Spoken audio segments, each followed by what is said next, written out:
everybody? Welcome back to another Batman News Weekly. This is episode 164 in year 4, and today is also the beginning, I should say, the first podcast in the James Gunn era of DC, and that's going to be the first topic we're going to start off with, because it looks like James Gunn is going to start teasing stuff, which I think this is really cool, and his first tease, maybe his second tease, is something Clay may or may not be excited about. I don't know. Let's ask him. So I'm excited about these teases just because I said it when we were discussing our reaction to the James Gunn news. Yeah. Which really wasn't surprising whatsoever because we called it from like a mile away. But the fact that Gunn is going to attempt to keep his social media presence is something that Marvel doesn't have.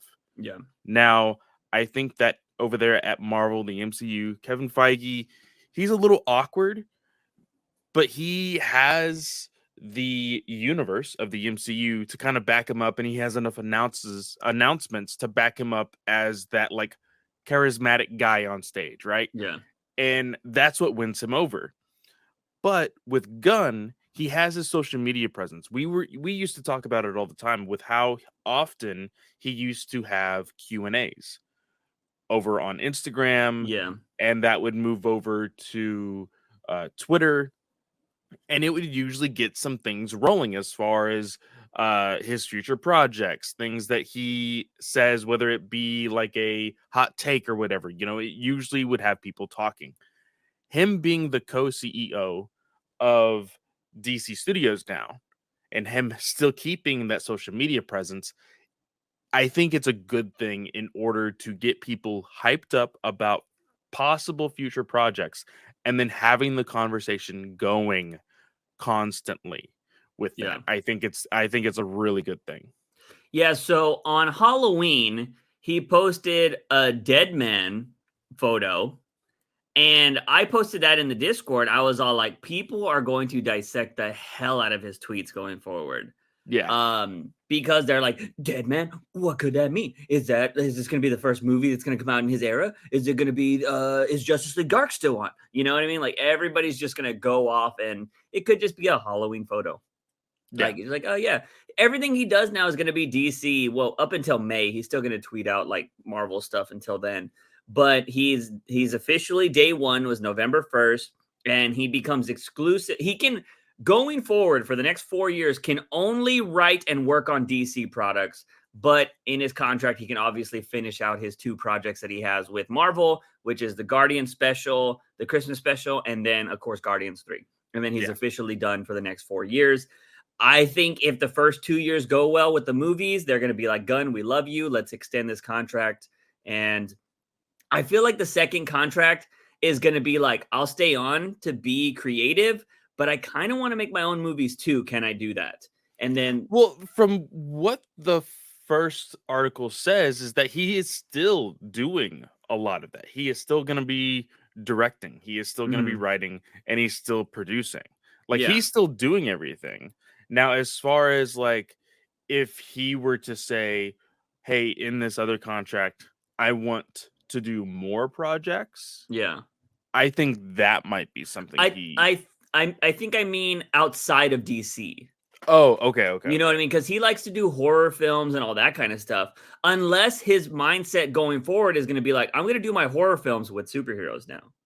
You know? I'd be down. Like, I think because here's kind of a side tangent, but still along the lines with Gunn being in charge of everything. I was listening to a podcast the other day, and they were talking about how Gunn should not be involved with the Matt Reeves and the Todd Phillips films with the Batman and the Joker, because they think it's a cool idea for WB to have like this little side contract of saying, hey, everybody at WB Studios can make their own movies. But if they decide to take a character from DC Comics and make a cinema movie, we could do that. Mm-hmm. How do you feel about that? How do I put this? I don't mind Phillips and Reeves having no hands-on from James Gunn because they were there before James Gunn. Yeah. So I have no problem with that. They've shown success. Again, for anybody out there, we don't like the Batman, but we know it's a successful movie. Just want to clarify that. But the thing is, I have no problem with James Gunn not being involved in those because they were there first. They've shown that they know what they're doing, and that's totally fine.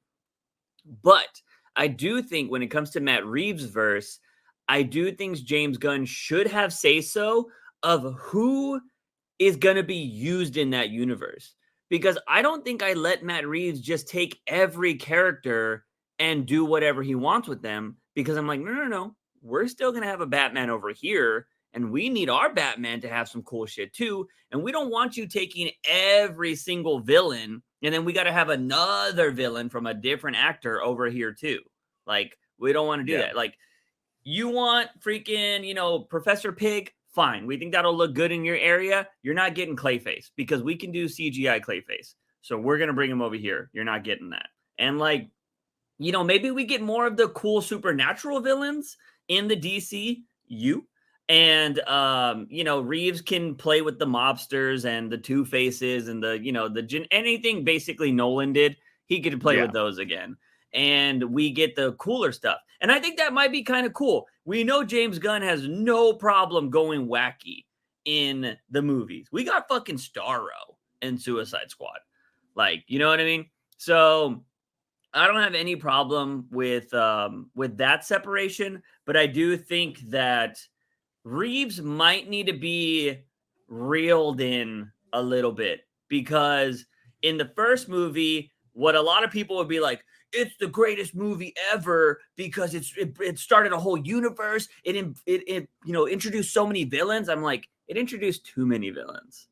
Like, we didn't need the Joker in that movie. It was not necessary. But they're like, oh, but the Arkham show. I'm like, you could have introduced him in the Arkham show. Like, he didn't need to be in the Batman at all. And so, like, I just think it's too much. And so we already know that that's going to happen.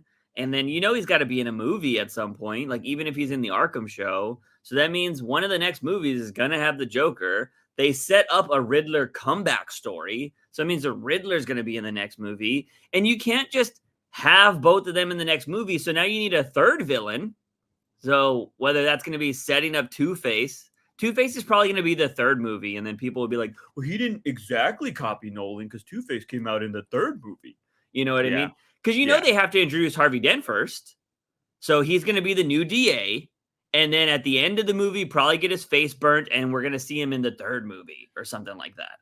And I think I just don't like how predictable it could be, which is kind of annoying. And then Catwoman might get a spinoff.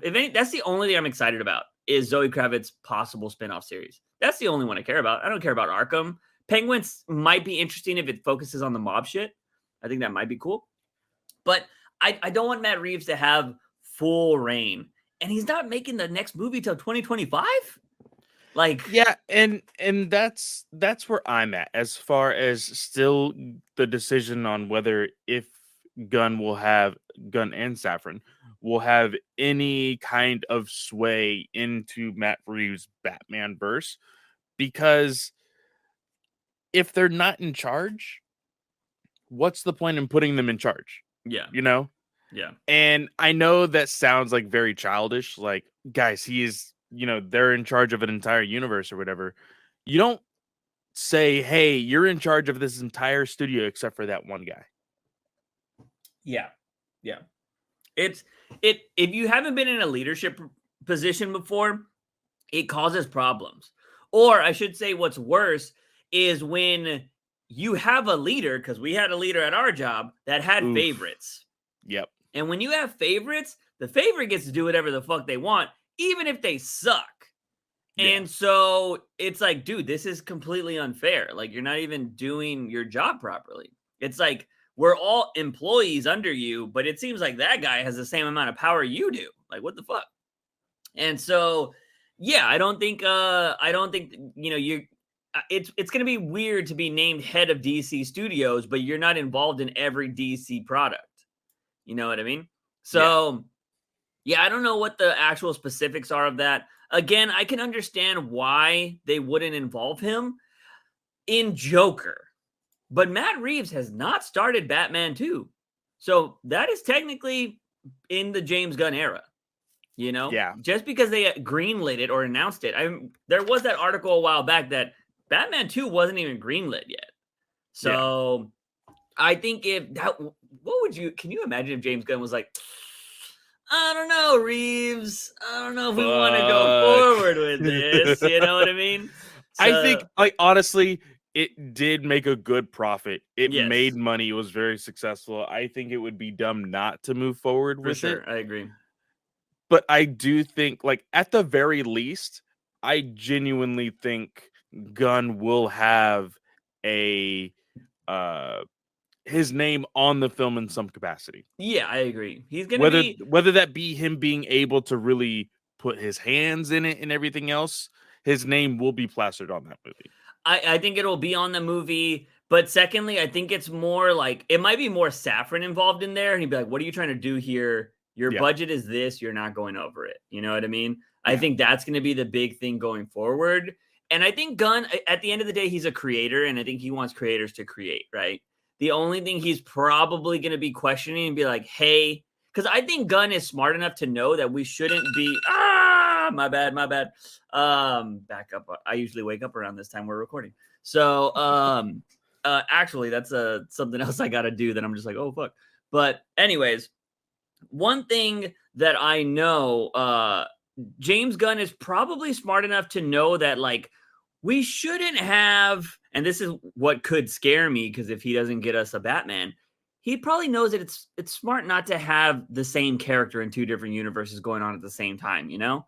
I saw an article recently that was saying, like, James Gunn is now in charge of the Arrowverse. What is the future? And I'm like, I hope he kills it.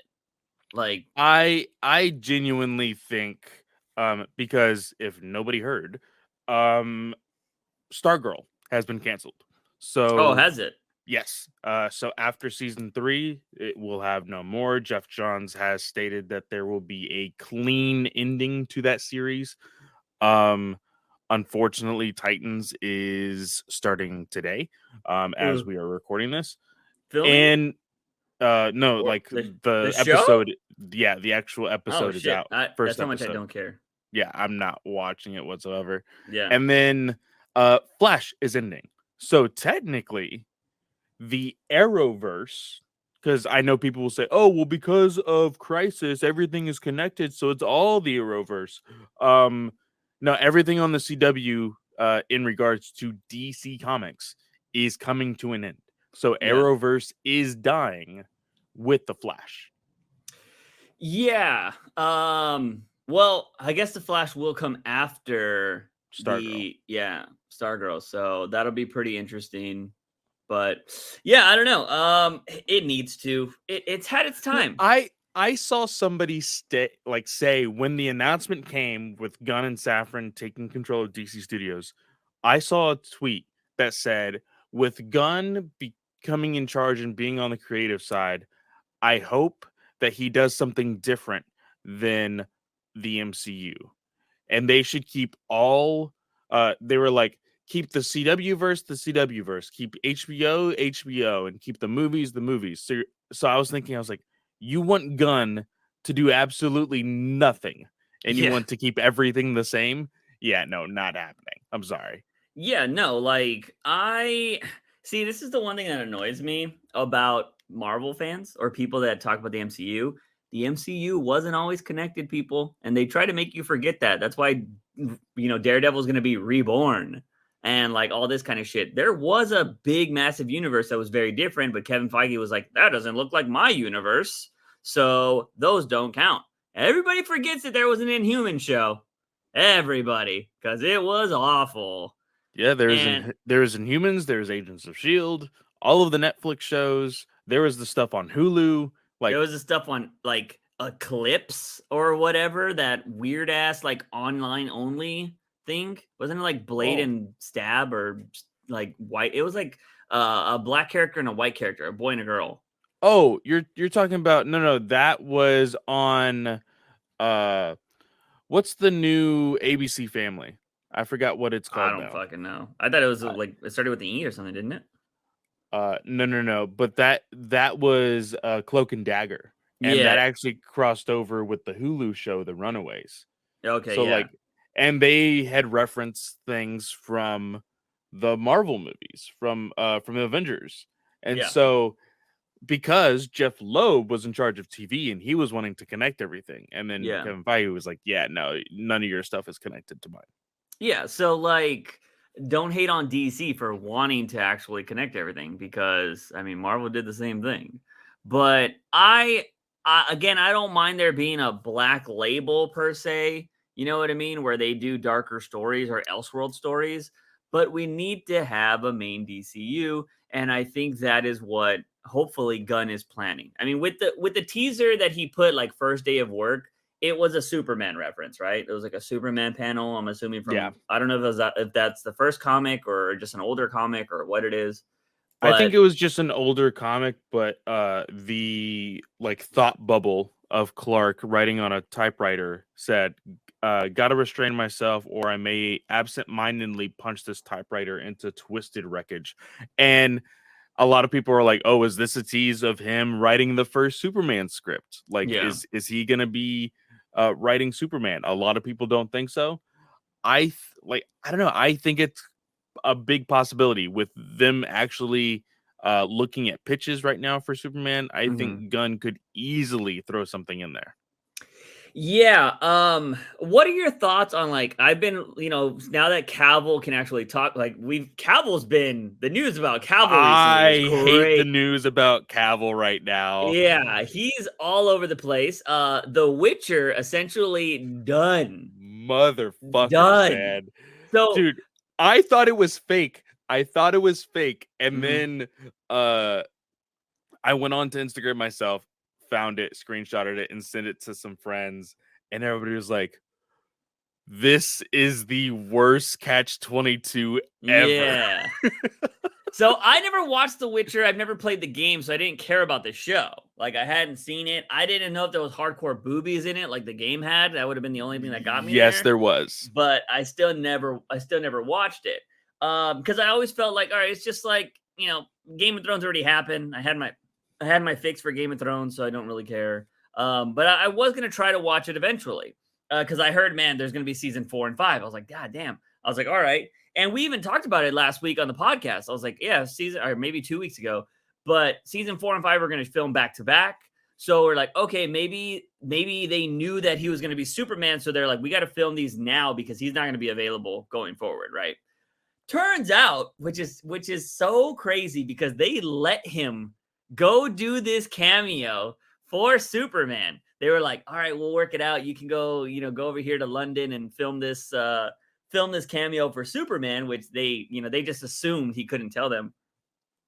And now he's leaving the fucking show. That is so stupid. Like I said in on Twitter, like, man, the Netflix is probably shooting themselves in the foot for letting him do that super secret, Yeah. thing over at the WB lot last month or whatever, or 2 months ago. And I'm like, man, why? Like, out of all people, Liam Hemsworth, the Mm-hmm. smallest of the bunch, you Yeah. know? Yeah. And I saw somebody Photoshop Liam's face on Henry's body as Witcher. Yeah. Oh my god. It is horrible. And I main character changes. I mean, we've talked about it on the podcast. They just don't work, they in my don't. opinion, They and that's don't. going to be And horrible. that's what a lot of people were saying, is that like this series dies with Henry Cavill leaving. Yeah. Because it seemed like the character was written for him. Now, it has been revealed, and this was kind of in the rumors when uh Henry had made some comments about his time on the Witcher set, and then since has confirmed it with like Mhm. a, hey, it was good for me to leave this. um the Witcher writing room really just wanted him to be eye candy and Oh, didn't really? they didn't want him to really they didn't really want to go with the idea of where the book stood or the Mm, game. They were just like, hey, we're making this because Netflix needs a, genre show, just like Game of Thrones, just like how Amazon is gonna be working on Rings of Power now since it's been released. And so mhm. like, hey, we need something like that, and Witcher is gonna be it. You're the eye candy, and you're gonna be swinging your sword, being awesome, and that's all you need to do. And Henry was really big into like, no, this is how the book goes. This is Yeah, he's a how huge nerd. he's a huge nerd for it, and he was butting heads a lot. So I think his opportunity for Superman was just like, hey, this gets me out of this show Yeah. and I get to be Superman again. And so I said it's a catch-22, but like I think I'm gonna watch season 3 of The Witcher because it's gonna be his last, but I'm Mhm. not gonna watch that first episode, Liam. I'm just not. Yeah, I'd be interested to see how do they just ignore it, or is it like a potion or something that changes his face? You know what I mean? Well, like, and here's the thing: there's like The Witcher, they are spinning off the Witcher universe over at Netflix immensely. They're Mhm. doing an animated show. They've already done an animated movie for Witcher as well, and they're doing other stuff. So I'm just like, why not just grab one of those characters and put the Witcher series like dedicated to them or dedicated to one of the other main characters of The Witcher? Like, Yeah. I'm sorry, and fans of Liam Hemsworth, you can, roast me, you can, be pissed off at me. When you look at the tier list and you look at Henry's name and you look at Liam's name, they are very far and in between. Yeah. Very, very far. And I feel like Liam is a very big downgrade for what we're going to be getting as far as like the stockiness of Witcher, the persona, and even the voice. Like, I feel like it's just going to be a huge change. Yeah. Yeah, I don't like it. It's one of the reasons why I wouldn't continue Batwoman, you know? I was getting into that, and then I heard Ruby Rose was leaving, and I was just like, I don't care. Yeah. And because it was also gonna be a new character. I was just like, what? Like, why would I care about that? So yeah. But the interesting thing is, going back to Henry Cavill's doing the rounds because he's doing the Enola Holmes or whatever, like presses and all that kind of jazz. But he's obviously getting asked for Superman. And I got to point out that he keeps saying, I'm ready to show the world a joyful Superman. So look, we know you're a big fan of Man of Steel. It's your favorite DC movie, all that jazz. But I think even Henry knows that movie was too dark. Yes, but I will go ahead and say in defense, as I am a Zack Snyder fan as well, after his plan, there was supposed to be like an earning to that like hopeful Superman. Mm-hmm. He wanted because they wanted to make it a realistic Superman. And if Superman were in this world with me and you today, our government would try to kill him so freaking fast. Like, that's just the way it would be. He's Mm-hmm. an alien, he's a freak, like all of these different things. That's what would happen. Mm-hmm. And Zack Snyder was like, okay, that's seemingly what I will do. I'll have the world be against him and then him fight his way to earning their trust. Yeah. And he never got to tell that story. Yeah. I think Snyder's biggest problem was having Pa Kent die. I think that was the stupidest thing, and I think the most valid criticism for that movie. And I know people are gonna say that it was like, oh, well, he couldn't show his powers and blah blah blah blah blah. I'm sorry. If you're Superman, are you letting your dad die? That's what it comes down to. And I'm not. So like, I unless your dad sucked, that's the only understandable way. You know what I mean? I will admit I like the scene. It's very different from the original Superman the movie where he has the statement of like, "Oh, all of these powers and I couldn't even save him." Mm-hmm. It's kind of like that, but with bigger consequences. So I enjoyed it because in a majority of TV or on-screen Superman, Paul Kent always dies. Yeah. And even in the comics, Paul Kent was usually the one who passed away. Now in the New 52, they had it to where both of the Kent family parents had died. Now since been brought back by some randomness that Bendis did for no reason. And I think it's better for it. Mm-hmm. But I think that just like Batman having his parents killed, like there is just something about a tragic family death that just thrusts the hero into being that hero. Mm-hmm. Now, as far as the way Paul Kent could die or the way that Maul Kent could die, it really could be anything, either one of them. I'd be interested to see if this new Superman movie just completely retcons it. Yeah, I don't think and they're dead. starts new. Yeah. But who knows? Yeah, I don't think they're dead. I'd be very curious to see where they're gonna go with it. But Henry seems like he wants to do the Boy Scout. Like he seems like he wants to do classic Superman that everybody knows, and I'm excited about that. Because I don't really care about Superman as much as I care about like Batman, obviously. But I'll watch a good Superman. Like when I first saw Man of Steel, like the fighting was cool. I was like, oh, this is Dragon Ball Z style fighting. Like this is cool. And so it was exciting. But as I went again, I wasn't a big Superman person. So like when I heard people criticize it, I was like, I can understand that. Some things I didn't agree with. I was like, no, I can see where they're coming from with this film. And I was a big Zack Snyder fan as well. I was a big Zack Snyder fan up until Justice League and stuff.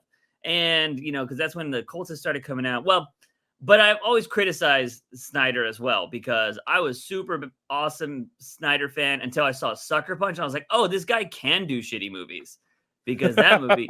How do you fuck up a movie with a bunch of hot girls and you have like the budget to do the craziest special effects? It was fucking horrible. So horrible. I watched that movie opening weekend by myself in a theater. I was the only one in the theater on opening weekend.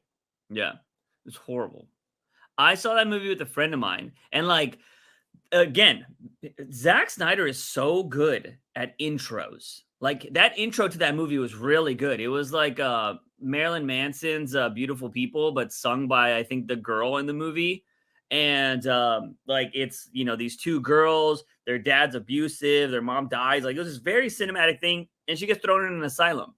And I'm just like, damn, this is a fucking awesome intro. And it's kind of like the Batman. An amazing intro at the start, and then it just goes downhill from there. And I mean, I think the Batman is a better movie all around than Sucker Punch, but in the terms of viewer experience, they started off great and they both went downhill for me.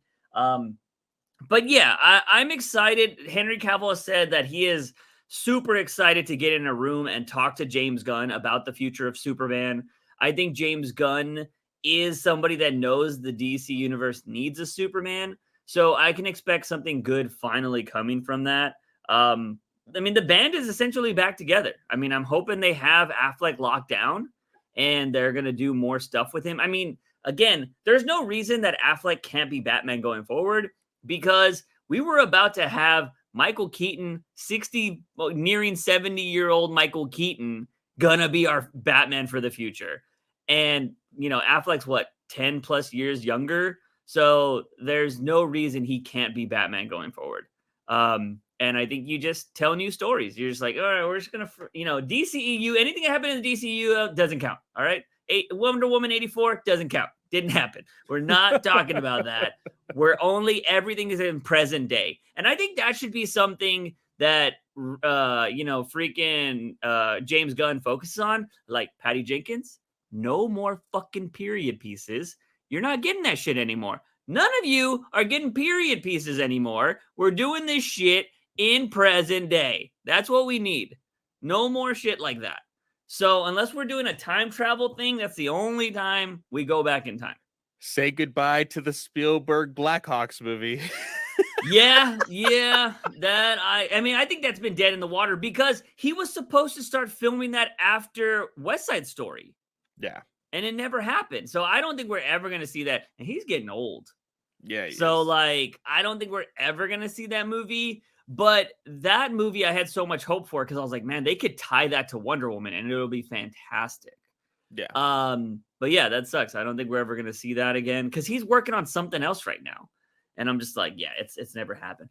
And if I'm not mistaken, they wrote a Ready Player 2 book and I think he might do the sequel. So they did Yeah. write a sequel book. I actually got it signed by the author. Oh, nice. When it came out in Austin. But yeah, I believe they've announced that they are kind of working around his schedule to get that movie made. Yeah, so Blackhawks definitely Dunzo. But yeah, I'm excited, man. I follow James Gunn now. I wasn't following him before, but now I'm just like, all right, what's the next tweets that are gonna come out? What is he gonna say? And I think he's gonna keep that social media presence alive. But I'm excited for the future. It's kind of what we talked about in the last thing. But yeah, we kind of confirmed he's gonna keep that social media experience going. But from that, we actually got some news about the Matt Reeves verse, and that is the casting of Sophia Falcone with Cristina I don't know how to say that last name. Milioti? Milioti? Yeah, Milioti. And he's gonna be Falcone's daughter. Now, I saw this news. I think Clay, you were the one that posted it in Discord, right? Yeah. I saw this news and I was like, Gotham's already done that. And if you're ever gonna take a storyline from Gotham, you're already in trouble. And like, granted, some people are going to be like, well, he could do it better. And I'm sure he's going to do it better.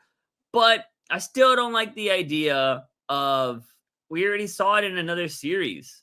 And I don't really care to. And here's the thing, too, is I'm pretty sure Sophia Falcone also went up against Penguin in the Gotham series.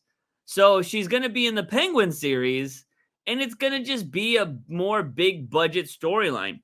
And what's even worse is she's technically half sisters with Selena Kyle. So is Selena Kyle going to be in the Penguin? She left the city. So. Oh, that's true. Didn't they mention now this I haven't seen the movie since we watched it in freaking March. But didn't she mention like Bloodhaven?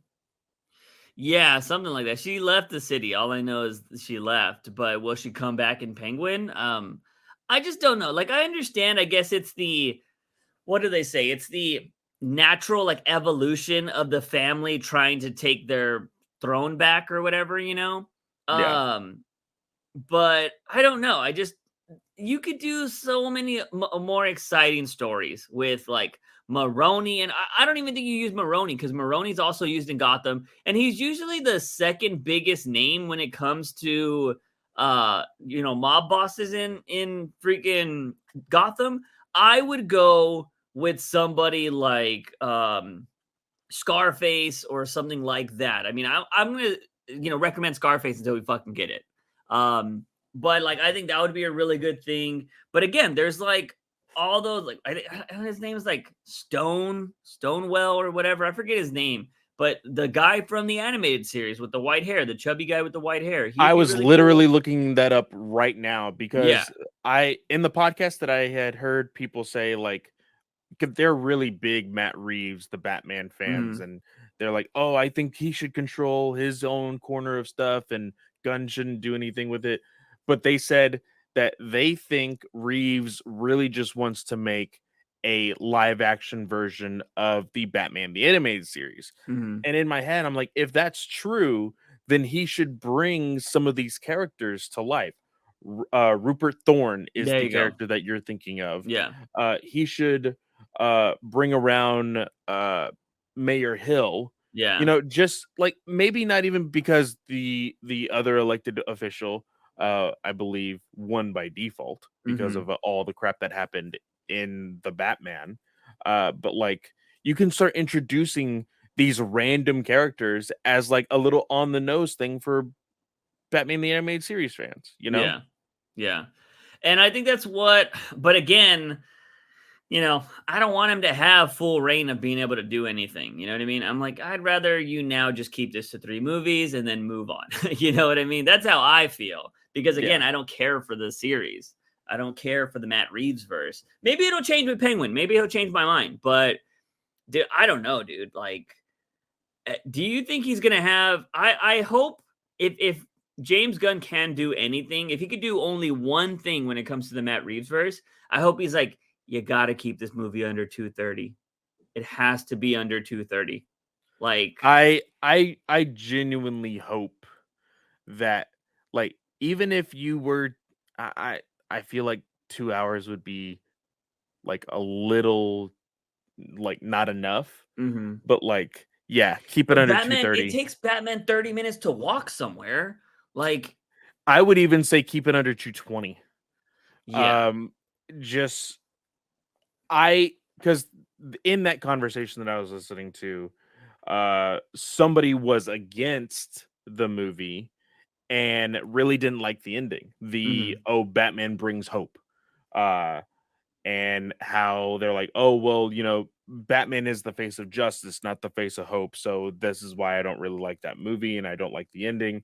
And I get that criticism, I really Mhm. do, because a lot of people were memeing like, "Oh, he's Superman now." Yeah, We yeah, yeah. made that joke with the bomb eating the C4, but definitely the whole like, "Oh, the emblem on my chest means hope" or whatever. Uh, they're thinking, oh, well, this will get him to change his outfit so that way he's less scary, kind of going with the story of how Robin was telling him, like, oh, people are terrified of you because of the way your costume looks. Mhm. And, you know, they talked about the possibility of Robin being in this movie as well and the That's rest of not the gonna Bat happen. family. And Yeah. I just don't think if you're going to make a Batman universe as realistic as possible, you can't bring children into it. Unless they die, because that would be realistic. Like, yeah, let me Very go out there true. and fight. No, I would love Matt Reeves to bring the kid into this. The kid like does a drop kick to somebody, gets caught in midair and thrown against the wall. Like that would be fantastic. Because that's what's gonna happen. I don't know if you guys, anybody out there has nieces and nephews, but when they run at you, it's so easy to pick them up and chunk them if you wanted to. So like, can't bring a child into this. I just don't think it's gonna work because you set up a realistic world. Yeah. So I just don't think children work in this. Um, so yeah, I don't know. I get the criticism of the hopeful Batman, but at the same time, like Batman's had his moments of hopefulness. You know what I mean? Like he's shown that he's a good guy, but I think yeah, he's always tried to keep the mystique of darkness. You know what I mean? Yeah. Um, and we'll go from there. But maybe that's what happens in the next movie. They start doing the thing where like we know you don't kill, so, like, what are you gonna do to us? You know what I mean? You know what talking about like the future of this universe possibly being fantastical with how they're wanting to expand the film universe with, these different villains and whatnot. Gotham is flooding, and Mhm. I have not heard anybody say, "Hey, maybe he should do Killer Croc." Yeah, yeah, I How guess, how would you feel about Killer Croc in that universe? is he gonna be fantastical? Like, that's the main thing, or is he gonna be like, Suicide Crocodile Squad. Hunter? It's gonna be fucking Steve Irwin, Australian guy controlling crocodiles. You know who he could Ooh, do who no. would be realistic is the swamp guy that has Yeah. crocodiles. What's his name from the Batcat Sword King series? or what is his name? Sword something, I think. I forget his name. But yeah, like cuz he had ties to Catwoman and stuff. But like I think that would be interesting, but yeah, I don't know. I think, they said the Penguin series takes a week after. But here's the thing. They said that the Penguin series takes about a week after the whole Batman movie and that Gotham's still kind of underwater. So I feel like it's going to be one of those things where Gotham just the water clears up and they're not really going to focus on it. That would be so stupid. Yeah. Like, for it to be such a big deal that Gotham is flooding, and Yeah. then the next time you see it, it's like it's better now. Yeah. I do not think it'll be part of the Batman 2. I don't think that'll have any effect on it. I think you're going to see the water get cleared in the Penguin series, which I think is dumb because there are going to be people that don't watch the Penguin series that only watch the Batman movie. And they're Yeah. going to be like, "What happened to the water? Like, why is Batman this way now? Like, how did Penguin get his empire?" You know what I mean? And I think that could be problematic, but that's kind of on those people, you know? They should do better marketing to be like, if you like the Batman, you should be watching the Penguin. You know what I mean? They're gonna do shit Yeah. like that. But I mean, we'll see. You want to know what's gonna happen because we're already getting a Batman universe, and they're gonna be able to make a whole Batman universe, and it's gonna be the Reeves verse, and I really don't like it. Reeves is probably gonna give Batman the blue cow, and I'm gonna be like, you motherfucker, you just doing everything I wish for in your universe. I'm going to laugh the one time Juice actually gives Reeves a compliment and starts to like this series. Now, Yeah, again, it's because we've possible. said it's possible he could change our minds. Currently, with the bad taste in our mouth, with the over 3 hour BS that we saw in Yeah, March, we're not looking forward to it. no, I think that we will enjoy the Penguin because the Penguin was probably the highlight of our yeah. viewing experience in the Batman. Mhm. But I think what will really test us is the Arkham series and the Batman 2. Yeah, I agree. I could see myself liking the Penguin because I think it's going to focus more on the mob stuff, and I think again, Colin Farrell was I think the best part of that movie. But yeah, the Arkham series, I just look at with disgust. I'm like, what are you going to do there? Because you want to know what I feel like it's going to turn into instead of being a really good show. I feel like it's going to turn into like the flavor of the week. You know what I mean? Like, oh my God, did you see that they had fucking Clock King in the background? And like, oh my God, they had Calendar Man. And like, oh my God, you know what I mean? Yeah. And I feel like that's what the Arkham series is going to be instead of like this really good series that develops characters and that, you know, introduces new characters and basically expands the world. I think you could have done that more with the GCPD series because the GCPD would be the people having to deal with all of these, you know, all of these crazies when Batman's not around. So I had heard this rumor and I just Mhm. looked it up.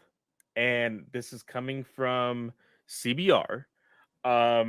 Now let's see if they took it from anywhere else.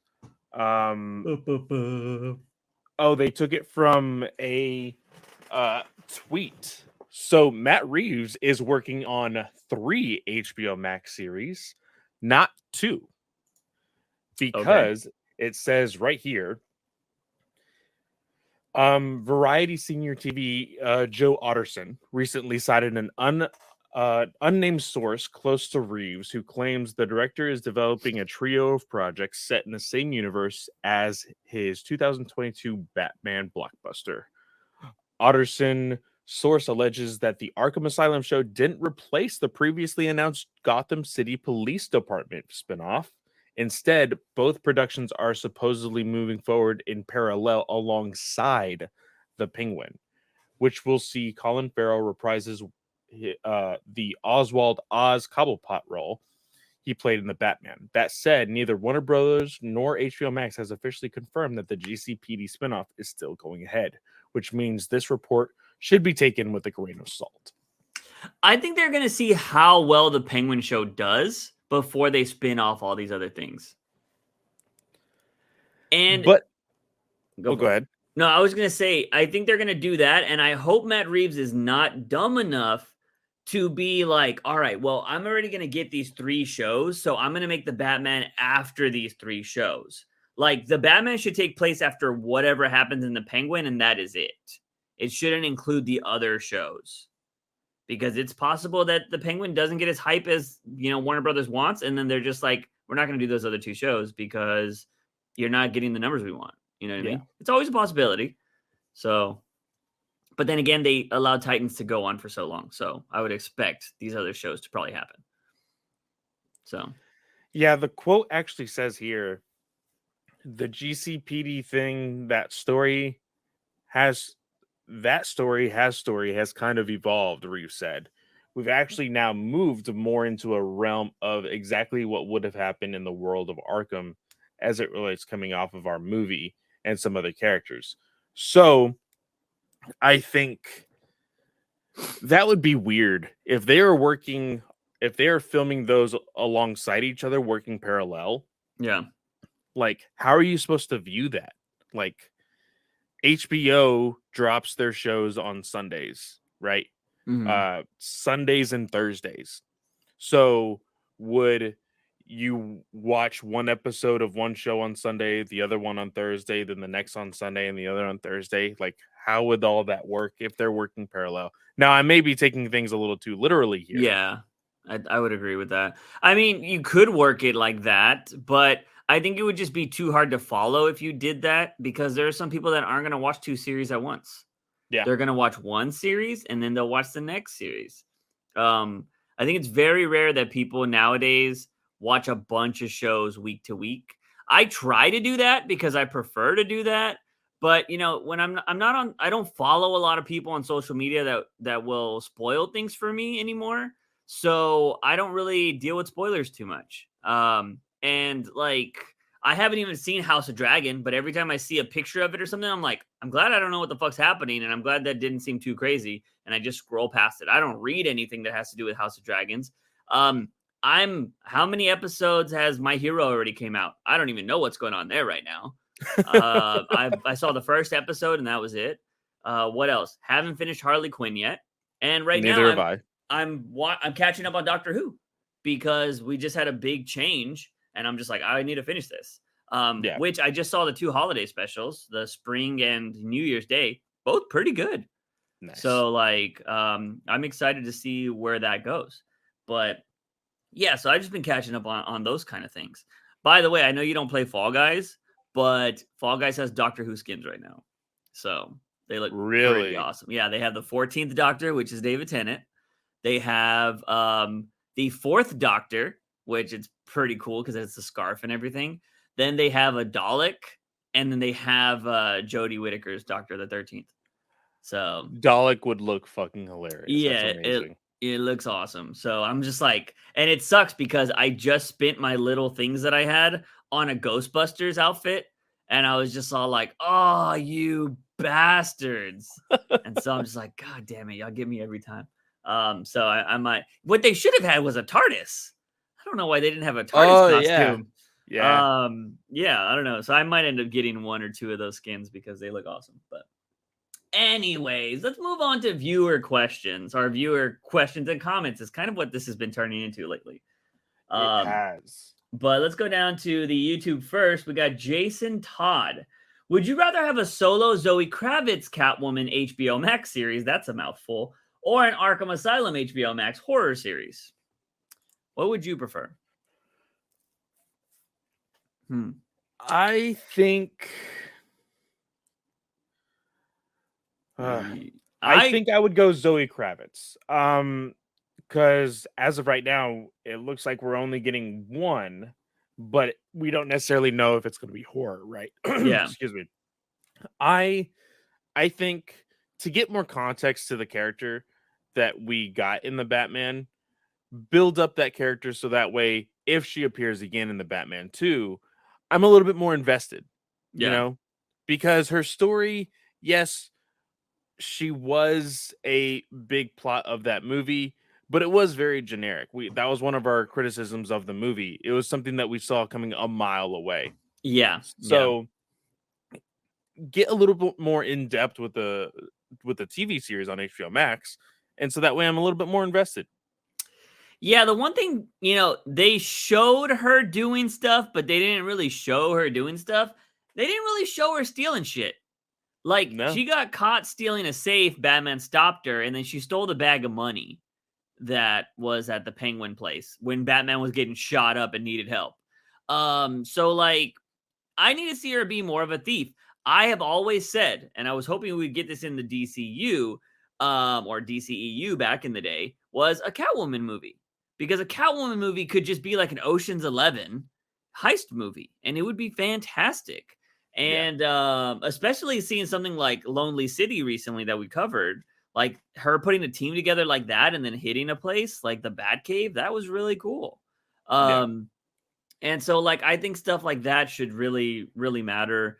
And yeah, I don't know. I would like to see a Catwoman series for sure. Because again, we're already gonna get an Arkham series, and I don't care.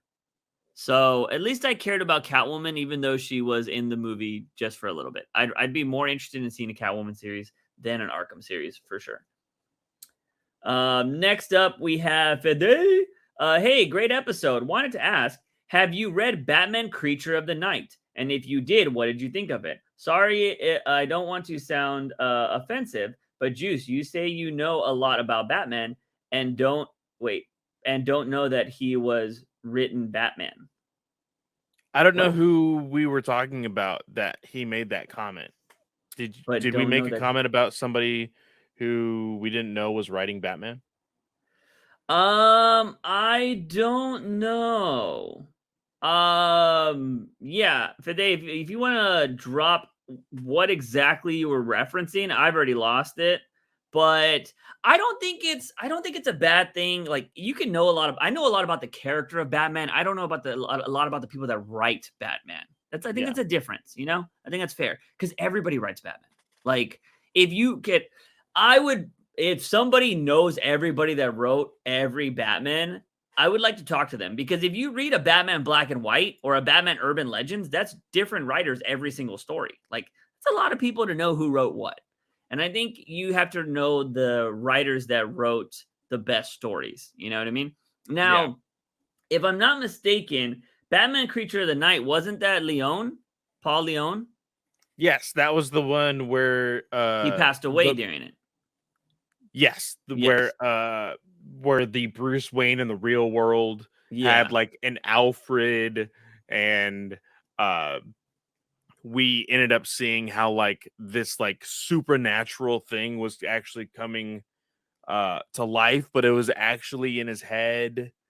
Yeah. His parents were killed in the apartment as a kid, like all of these different things. And we really enjoyed it. Yeah, we We covered it on the actually podcast. we did cover it on the podcast. There was a moment where like almost like an Inception type thing at the very end Yeah. where like he's taking his pills, but like there's still like a hint like that it could still be there, you know? Mhm. So it was very, very interesting. It did take a weird spin at the very end where like all of a sudden you saw all of the Batman villains. Yeah. That was a little odd for us, but we still enjoyed the show or the book very much. Yeah, no, that was a good series. But yeah, do feel free to clear up that comment. And no, I don't take offense to that. I do think it is very different though. Not knowing somebody who wrote something, I think is very different from not knowing the character of Batman. Yeah. I think it's a fair assessment. Next up we got Eduardo de la Cruz. If DC wanted to give fans a project in the future where Bale, Pattinson, Burton, and Affleck Batman appeared on screen together, No Way Home style, how could they make it work in good taste? Here's the problem. You can't make it work because Batman, and Batman are all individuals that are very untrusting, and they're all lonesome and brooding, and I wouldn't say hate the world, but that persona type clashes so much Yeah. with itself. Like it would be hard to have that on screen. And honestly, with top build actors like Ben Affleck, like Michael Keaton, and like Christian Bale, I think it would be very hard contract wise. Be like, okay, who gets the most screen time? Yeah. Okay, who's going to be doing this? Who's going to be doing that? Uh, Keaton, you're going to be making the quips, but we need Christian Bale to make the quips, and Christian Bale doesn't want to make any quips. Like, I Mhm. think it would be a very messy film. I think it would be cringy as fuck. And the reason why is because you want to know what everybody's going to want to see. Like the Spider-Man thing, they wanted the pointing thing, right? They're like, we need the pointing meme. Like, Yeah. we're going to do that. And then, but with Batman, they're going to be like, okay, guys, what we need for this film is we need you to all say, I'm Batman.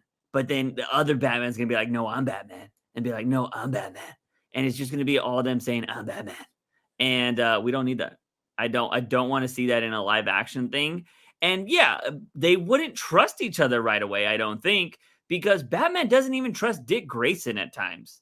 And he's been around the longest.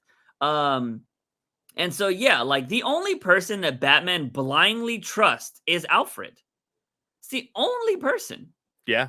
And so, like, I don't know if it would work well at all. And the reason too is like you think that you would be like, how would we go ahead and how would they all get to know each other, right? They would all probably mention the parents somehow. But if you're doing the different universe things, they all shouldn't have the same background. They should all be Batman for different reasons or whatever. One is probably not even Bruce Wayne. It's probably his dad. You know what I mean? Like, that's how it works. So yeah, I don't know. Because even when the Flash had multiple Flashes or multiple whatever, they all had different stories. Not everybody has the same fucking background. So like, how is a Batman who is very untrusting going to trust himself when they're different faces and different backstories? You can't be like, all right, what did our mom wear the day they died? You know what I mean? Like, well, my mom didn't die. She killed my dad. You know what I mean? Like, and I became Batman because I hate my mom now. You know, it's just like, oh, fuck. You know, how do we trust each other? So I think that would be really hard. I think it would be really hard because I think it would go wacky instead of just being a real good movie. And again, I think one Batman's enough, in my opinion. I don't even like having two separate universes with Batman, but it's what I got to deal with. So yeah. Is what if you want to get the next one. If you have next one is from Raphael. What was the last comic where you felt there was a very interesting and compelling development of a villain? I'm not talking in terms of better person, but the villain ends up being well explored with his or her nuances. I think for me, the last time was Bane in Tom King's run, and after that has been very lame attempt after another. I'm assuming he's referring to the current Batman series. Yeah. Raphael actually legit just commented in the Discord while we were talking about this. And he says, well, Failsafe may continue along with the same idea that previous writers have implemented, a one-nut OC character. I said one nut. One note OC character. Which we are going to be covering that story later. So today, yes. Yeah, so we'll be diving into that because I have some thoughts. But yeah, I don't know, man. Like, obviously, the Bane shout is easy. I think that's a really good one. But I don't know if there's like a main title book where I'm just like, oh man, these villains have been really good. You know what? Actually, very recent, Joker and Flashpoint Beyond. Yeah. I think that was a really good character development of the character. Now, I am also including Jeff Johns' previous work with the characters and tying the whole story together as a whole, not just Flashpoint Beyond. But I really love how that character developed. Now, I don't know if this necessarily counts because she kind of became good. So, you know, so I don't know if that really counts for Raphael's terms. But yeah, I'm really trying to avoid anything Tom King because it's so easy for me to pick that. Yeah. But I'm trying to think of some. I kind of like what's happening. Well, I don't know if they're. I kind of like what's happening in Steel right now, and their villains I think are good. Yes. So we'll be talking about Steel later. So I would go with Steel, and I don't want to give away spoilers just yet. So I kind of like what's happening there. So that's hopefully for me, Raphael. I would actually say the Flash Rebirth, the very first arc with Godspeed. Okay. I think that was a very compelling story. Now, the very unfortunate thing that Williamson usually does is he doesn't know how to finish a story. He doesn't know how to really implement everything that he's done well and say, okay, this is how I end it. This is how his story is no more. And he just kind of fluffed it up, unfortunately. Now, I think that there is still room to make him a better villain. But I think what they did to introduce that villain and have his story and why he became a villain as far as Godspeed is concerned, I think that was very, very well put. And it was a very fun read. I was trying to think of something that was not necessarily Batman related. Yeah. Uh, but as far as Batman goes, I think, if anything, trying to think if there was what I was reading from Deathstroke Incorporated whenever they were doing year one. Mm-hmm. That was really fun. And I think that could be like a definitive, like, hey, this is the new origin of Deathstroke from here on out. Yeah. Uh, I think that was really, really good. And I'm trying to think if there's anything with Batgirl and Nightwing that has really pushed the needle as far as the development of those characters. Raptor was a really good story. Yes, Raptor Yeah. was a really great story. Yeah. Putting him into He stayed a Dick villain, so that kind of he counts. stayed a villain. He was put into Dick Grayson's origin story very, very well, Mm-hmm. without really messing with anything. So I think that was really well put as well. Yeah, Raptor's probably a good shout there, to be honest. I would go with that if my original answers didn't count. All right, what else we got on the From docket? Clay is, if you had to choose only 2 of these storylines, and you list them below, Mm-hmm. to get adapted into an animated or DC universe. It's not DCEU anymore, Clay. Well, maybe he wants the old universe, the Zack That's true. Snyderverse, so we don't know. DCEU movie from the list below, which would you pick? And here's the choices: The War of Jokes and Riddles, Batman Battle of the Cowl, Dark Knight's Death Metal, Ooh. Batman Damned, and Death of the Family, the Snyder version. So I would love to see a live action Batman Damned. But I don't know if we would get penis in it or not, because that was Bat Dick. Are we gonna get the censored version or the uncensored version? I would like a Batman Damned live action, but I would like a War of Jokes and Riddles animated. Ooh, So, okay. because there's so many villains in that, I don't think live action would work the best, but I think an animated series would be pretty cool. I think that would work well for animated. And as far as live action, if you could really, let's just say, because I trust Gunn with the future of the DC universe.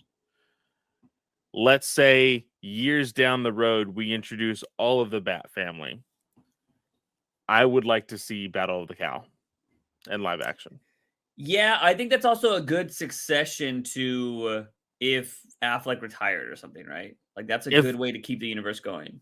Yeah, if Affleck retires or if his character is killed off because of his being retired, Yeah. I think you can have a really fun Battle of the Cowl, like all these different characters and Batman costumes. Like that, I think that would be really, really cool. Yeah. Yeah, I think that would be really cool as well. I think it'd be kind of cool. But yeah, those are cool questions. Cool questions. Death of the Family, I think, is just I don't think that's his best arc. I don't think that's Snyder's best arc. I prefer the Justice League arc before that. The Joker one. Is that part of Death of the Family or that's separate? For which one? When he starts fighting the Justice League. That's not part of Death of the Family, right? No, that's part of Endgame. That's near the tail end. I prefer Endgame. I think Endgame would be better live action. But anyways, next up we got Nathan. If they wanted to explore the horror aspects of Batman, Zsasz, Pig, Dollmaker, Grundy, would it work better as a horror game or show? I mean, we've kind of seen some of these characters in the games already, though. But just hear me out. Mm-hmm. Resident Evil 7 in the Batman universe. First person, though? Not necessarily first person, but I do know that's like 7 and 8 have Yeah. been first person. And, it's I just got the image of the dude putting his hand back together Yeah. in my head. Yeah. Classic. But thinking of that kind of horror, like, Hmm. because I remember those streams, watching those streams back when you were streaming Seven, Yeah. uh, and it being absolutely terrifying at Now some you're points. 7, right? That is pre panic attack juice. Yeah, Okay, because 8, I was like suffering through panic attacks while playing that game, like genuinely.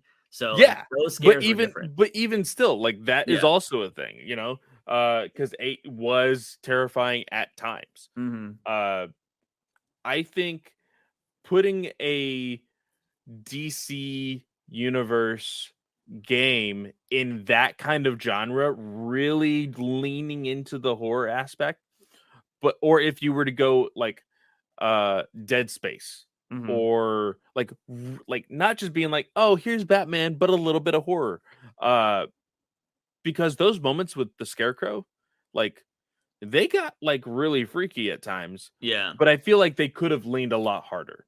Yeah. Yeah. I think you could definitely do a good horror aspect. I'd be down to play it, but if you're giving me all of those characters he listed, I want to see them in a show because Yeah, those are good characters, and I don't think they've been done justice. Especially Zaz. I don't think that Zaz was done justice in Birds of Prey. So, I would like to see those. And just I could only imagine I want to see Batman fighting somebody like a Grundy, like a Hulk-like character. I want to see how he takes that down. You know what I mean? I think that would be cool in live action. But yeah, again, I don't think you can do that in the Rat Reeves verse. yeah. You know, although he could probably take a hit from Grundy because he can eat C4, but like I don't think it would have looked good, you know. But anyways, so yeah, I would be down for either. Going on to Monkre. Do you think Ace the Bat Hound could work in the Matt Reeves verse, or would it be too wacky? I mean, I don't think it would. I don't think he would do anything. He would just be a dog and name Ace. That's what would be in Matt Yeah. Reeves' verse. So it wouldn't be wacky. I think it's Moncray's new thing, or too wacky, Yeah, has been his last questions for the past 4 podcasts. So yeah. So yeah, I don't really think it would be anything. I wouldn't be surprised if he had a dog. But yeah, there's that. it would be a fun Alexis. Easter egg. Yeah, for sure. Alexis Barrera, what do you think? What do you think Joker's reaction would be if Batman started killing his villains? I think Joker would hate it. Yeah. Yeah, I because isn't I there a think story like that? I for some reason I feel like there is, and I feel like it was more of like, oh, you're not fun anymore. Yeah, This is not the song and dance that I wanted. yeah, You know, there's no point in me torturing you anymore because you're just doing the thing that, you know, I think that he would hate it. yeah. And also, for those that don't remember, if you go back, because I read this recently, the Wars of Jokes and Riddles, the Joker saved Batman from killing Riddler. Yeah. And he laughed, like, because Joker wasn't laughing. Again, another reason why I hate Zdarsky's current run, because he's telling a story that's been told already again. He wasn't laughing, and he didn't think it was funny, and he wasn't laughing because nothing was making him laugh. And then Batman was gonna kill the Riddler, and he saved him from it, and he was like, "Now that's funny." And he didn't allow him to kill it because then his fun would be over. The Joker loves tormenting Batman and only Batman. Doesn't Yeah. give a fuck about Dick Grayson. He'll only do that to torture Batman. He'll fuck with Dick Grayson and the family to do that. But if Batman's dead, so is the Joker. They're yin and yang. Like, they're both two pieces of one whole. And so I think he would hate it. I don't know if you read the backstory of 129, but they kind of No. hint at it there. Like, because he's Zurin Ra or whatever, and Zurin Ra has this, like, I'm going to kill everybody kind of mentality. And Joker's like, what? Like, that's not you. Who messed up your brain? I'm supposed to mess up your brain. And Yeah. so, like, he doesn't like the idea of Batman killing. His like whole premise is I want you to break your one rule because then Joker will win. But if he breaks his rule, then it's not fun anymore. You know what I Yeah. mean? It's always the grass is always greener. But I think Joker knows that, and I think he knows that Batman is so good. He is so willing to not kill, that Joker's like, I can do whatever the fuck I want, and this guy's never gonna kill me. Like, this is the funnest thing ever. And Yeah. he wants to see if he'll break one day. And if he does, the Joker is the only person that he only wants to be killed by Batman, because then he knows he wins and he goes out by Batman breaking his rule. That is Joker. Yeah. And so yeah, I think he would hate it if he was just like killing a bunch of people. So there's that.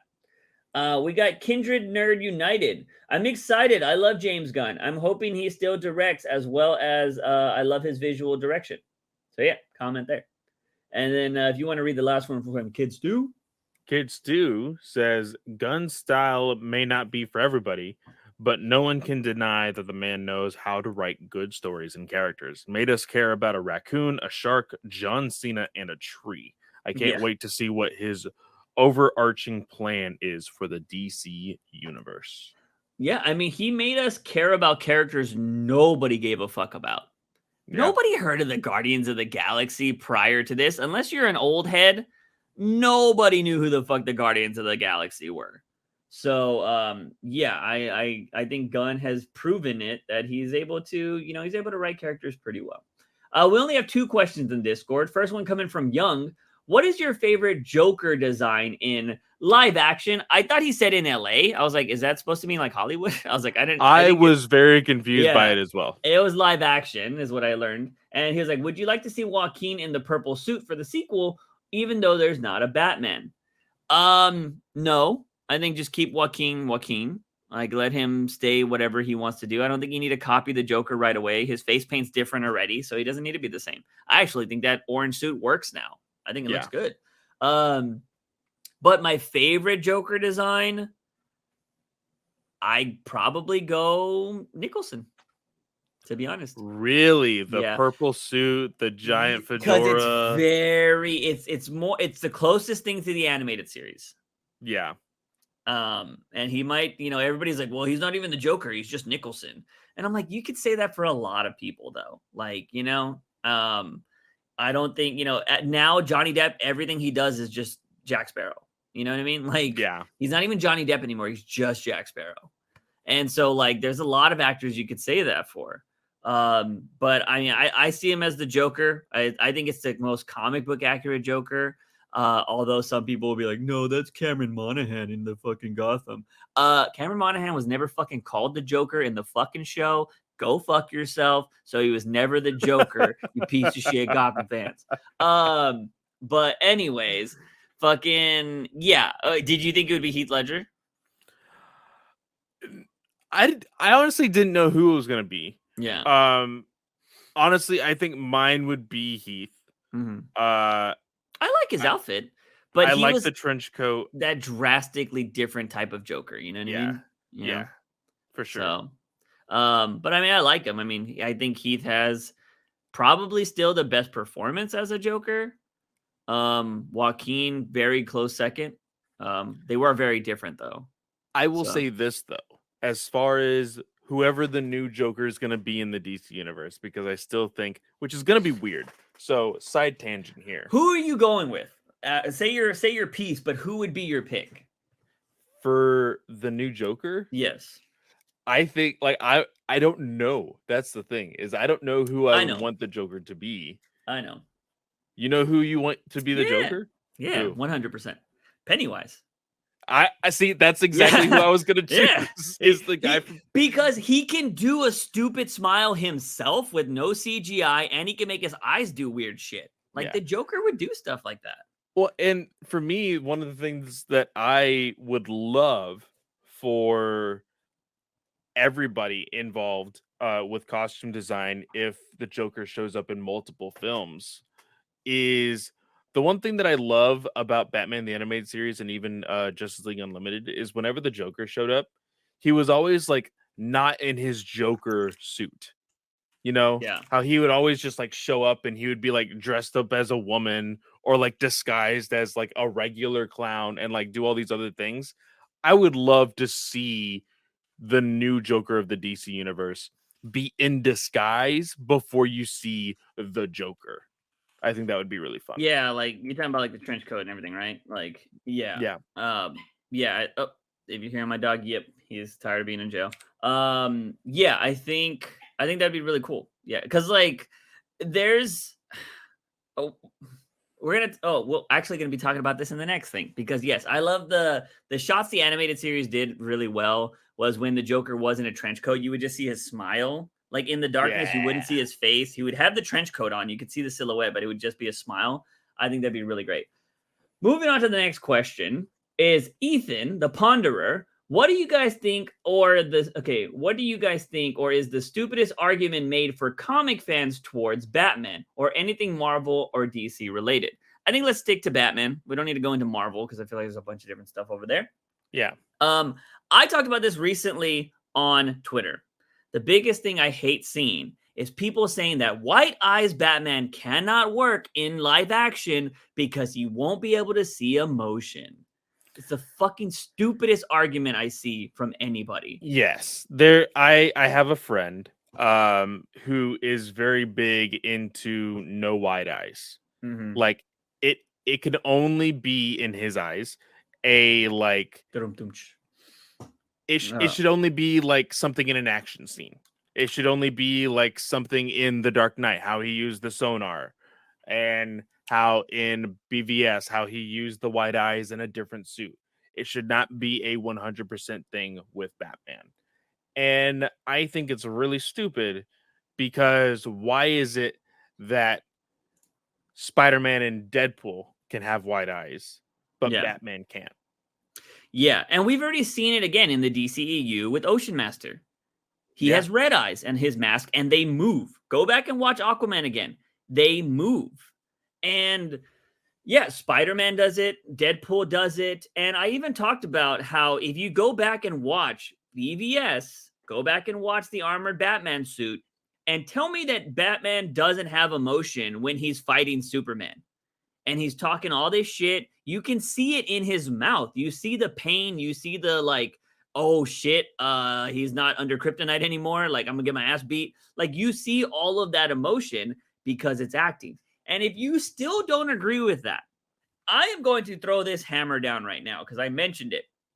I was all, if you don't think that you cannot show emotion without your eyes, do you think blind people and people without eyes can't show emotion? Answer me that question. Like they can't show emotion? Yeah. You're telling me that a blind person I don't know what emotion he's having because he doesn't have eyes. Like, you know what I mean? Oh, they could definitely give emotion. Yeah, sure. Exactly. So the eyes thing is just stupid. Like if somebody got both of their eyes taken out, because there are people like that in the world, you can still see emotion. You would know when they're crying just because stuff's not coming out of their eyes. Like pain is like a full body response. When you see somebody having anxiety, you see it. Like you're like, they're not comfortable, man. Like something's wrong. Like it doesn't have to do with eyes. But man, I see so many people on Twitter that are like, oh, Robert Pattinson scene here. Look at his eyes. Like, this is why you can never have white eyes in Batman, because just look at this performance. And I'm like, bitch, he's just looking to the side. Like, chill out. What the fuck did you get from this? Like, I lost my parents and my whole, like, calm down. You're not getting his whole life story from these eyes. And yeah, I think it's the stupidest argument. I think you could have White Eyes Batman be a thing, but I just think we don't ever get a comic book Batman. That's why we don't get the fucking white eyes. And Deadpool did it the whole time. You could have scenes with his cowl down. If you want Affleck's face, because like that's the moneymaker, as they say, then you'll just have scenes where his cowl is down and you don't have to do the white eyes. But if he's Batman, give him the fucking white eyes. But unfortunately, everybody's like, that's too freaking cartoony. Nobody ever paid attention to that when it was Deadpool. Nobody says that when it's fucking Spider-Man, and nobody says that when it was Ocean Master. There was like, oh, I can't take Ocean Master serious because his fucking eyes are. You don't care. I don't understand that sentiment. Like, again, it's this weird thing that unfortunately Nolan has drilled into people that like, oh, Batman lives in the real world. He can't have white eyes. Yeah. It's Again, stupid. It goes down to the age-old sentiment that Batman is treated different than any other superhero when it comes to live action. He is the only hero that people force to be real, which I think is the stupidest thing. Yeah. Everybody else can fucking die, come back, can do all this shit, but Batman can't. Batman has to be the realest thing out there, and I think it's dumb. And I will die on that hill because I don't understand why people constantly do that. But I don't know what your argument is. What is your stupidest comic argument? It's either that or the age-old should Batman kill? Oh yeah. Yeah, that's a Because dumb argument the too. white eyes and should Batman kill argument show up on the news feeds on Twitter constantly throughout the year. Yeah. Oh, well, here's the real reason why Batman should kill all his villains. Oh, well, here's the real reason why Batman shouldn't kill all of his villains. It's just like, guys, you have the exact same argument. You get to the exact same point of this argument. And then you go back to it 2 months later, giving the exact same points you did 2 months ago. Like, it's just so stupid. And people are arrogant enough online too that like if you don't respond, it's like, see, I won. That's why Batman should kill. And it's like, no, I stopped responding to you because you're a fucking idiot. And I know this isn't going to get anywhere. You know what I mean? Yeah. So like that's why I stop half of the conversations I have with comic book fans. I'm like, I know this is not going to get anywhere. When I start seeing comments that I've seen before, I'm like, oh, I know this mindset. I know where this conversation is going. You cannot get through to this person. So why bother? And so, yeah, those would probably be my top two when it definitely comes to Batman, for sure. But let's go ahead and move on to comic books, ladies and gentlemen, because we had a lot this week. And I was looking at the comics because I was like, man, I need a refresher. And as I was looking at it right before this podcast, I completely didn't read Azrael. So was it a good book? It was. I really enjoyed it. We'll go to that one first. Yeah. So in this, what we see in there's a huge spoiler at the end that I think you'll like.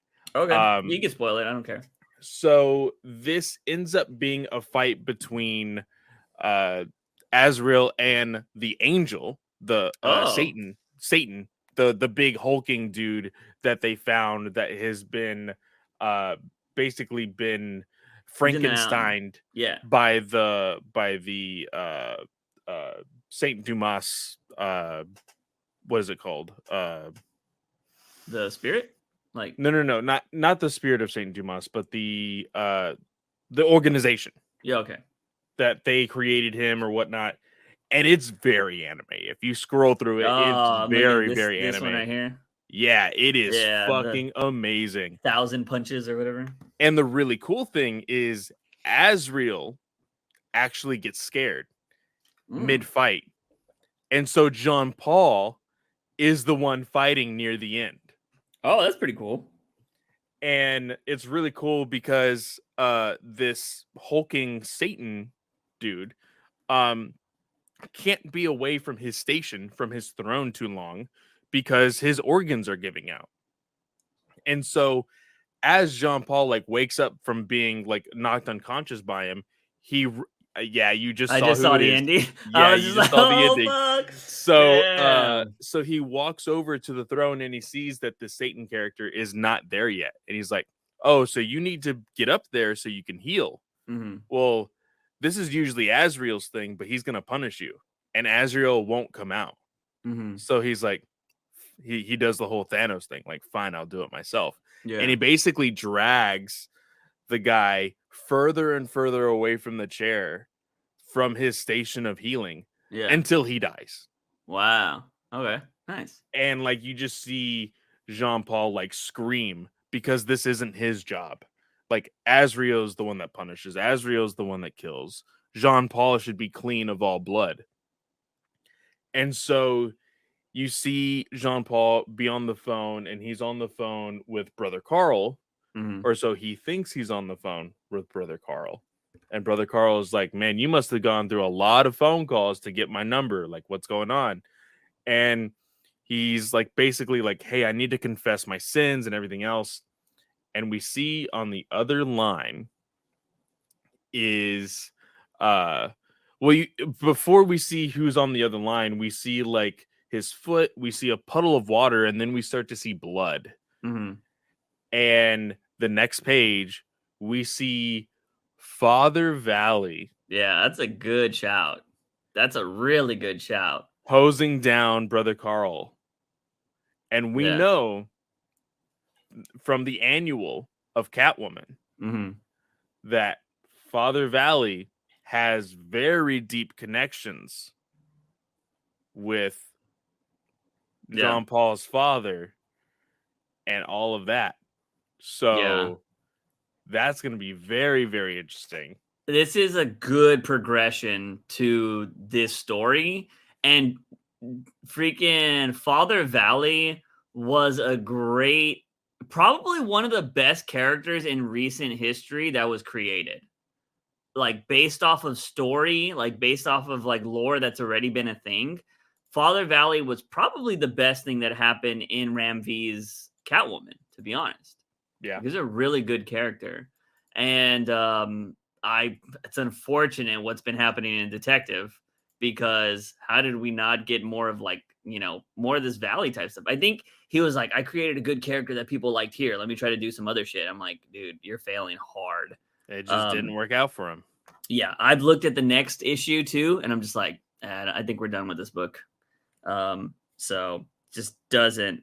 It's not great. Detective's not great. I'm sorry, Ram V. Maybe you just stick to non-main characters. But yeah, that looks awesome. I would have, my jaw would have dropped had I read this. But like I've been telling Clay, like I am caught up on all our books like a month in advance, because like there are nights that I can't sleep. And so like I my iPad is right by my bed. So if I can't sleep, I'm like, well, let me just read comics. Like that's what I'll do. And I'll read old comics sometimes too, because I like to refresh my brain to be like, oh man, this was good. And like I like to read old shit, or I'll download new ones to read that I haven't.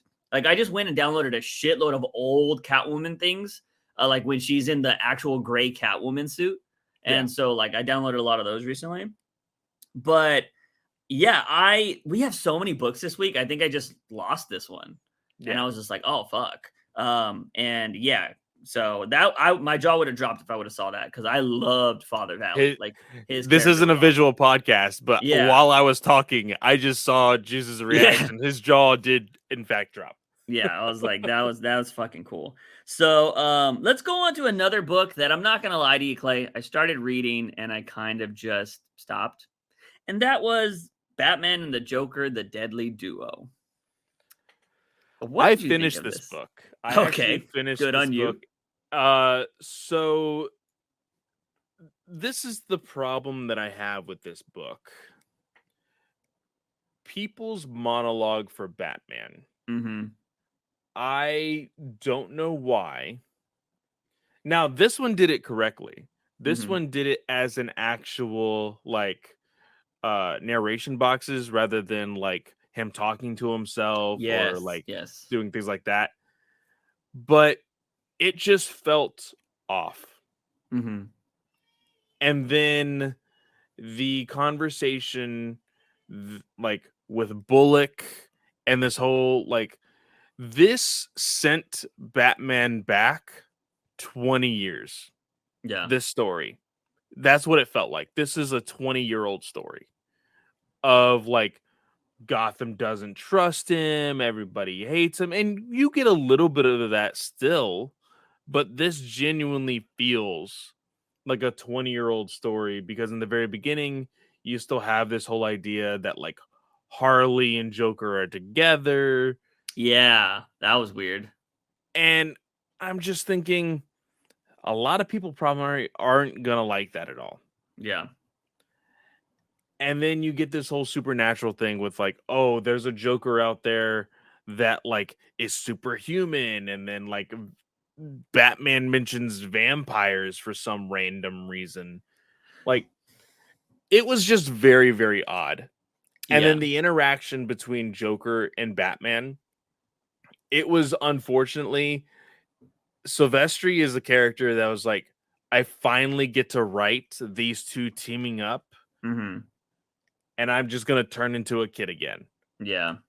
and the conversation basically went like for me, I always try to envision Mark Hamill's voice when reading Joker's dialogue. Mhm. And the way Joker is in the animated series, the Mark Hamill, his dialogue kind of goes up and down Yeah, he's with very the serious and really jokey at times. exactly.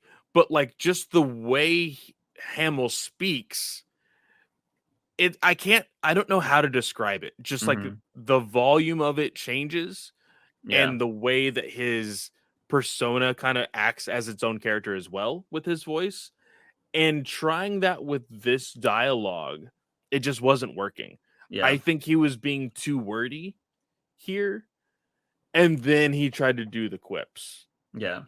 And like at the very end, he's like, "Oh, let's shake on it." And like he's telling like he spits on his hand to shake and he's telling Batman, "You need to spit on your hand. You need to spit on your hand." And then Mhm. Batman spits on Joker's face. Yeah. Like I don't know. It's just like a little too much, Yeah. but I can definitely tell this is going to be a book that again, just like how uh Mark Wade is writing a book that he probably always wanted to tell when he was a kid. Mhm. Silvestri is writing a book for Batman and Joker fans that he always wanted to write Yeah. when he was a kid, you know? Yeah, and it's funny because, like, I'm writing a story that I've always wanted to tell in Batman, but I'm not writing Batman and Joker like people don't know them today. You know what I Yeah. mean? If anything, if I was drawing inspiration from anything, it would be the animated series because I love the way Joker talks in that. But I also like, I don't know, Batman was cheesy in the animated series, but I don't think about like including cheesy Batman lines in my writing because I'm like, that's Yeah. not what people realize today. It's not what they want. Um, and so like, yeah, I don't know. I think it's really.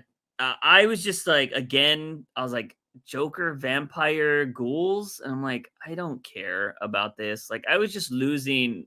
The dialogue was kind of all over the place. Again, the Harley thing seemed really weird. I was like, why are they dating? I was like, that's so random. And if you know, if you put like years ago, like at the start of this, I'm like, okay, that makes sense. Like you got to put that at the start. Like Joker and Harley have a past, so if this is a story in the past, that could make sense. But like, I don't know, maybe I think they do need to bring back. Is this Black Label? If this is Black Label, then I understand that they don't need to do this. I don't Um, believe it is. but yeah, if it's not Black Label, then it's kind of, doesn't really. No, it's Black Label. Okay, so Black Label doesn't matter. Okay. Um, so they don't need a reference who's dating who. But again, this being Black Label, it's just another Joker story, Yep. on Black Label. Like, have we got other non-Black Label stories in a long time that are not Batman? Was the question the There last was one? the Aquaman one. There was an Aquaman one? Yeah. Uh, I think it's still going because I only think that like one or I think either 2 or 3 issues are out for mm, Aquaman. But I mean, in a while, it's only like we talked about this. Black Label should just be called Batman. yeah, The Batman label. Like yeah, because unfortunately that's the only stories people want to write. And with the quote unquote no restrictions, even though we do know that there's restrictions, you would think that there would be other stories people want to tell with yeah. other characters. How has Green Arrow not gotten a fucking Black Label book? I don't know, man. That would You be know? wonderful. Yeah. Like, fuck, that sucks. Has nothing ever came from those weird allegations for what's his face, huh? The artist that was like kind of questionable. Oh, Otto Schmidt. No, Yeah. So is he still working on shit?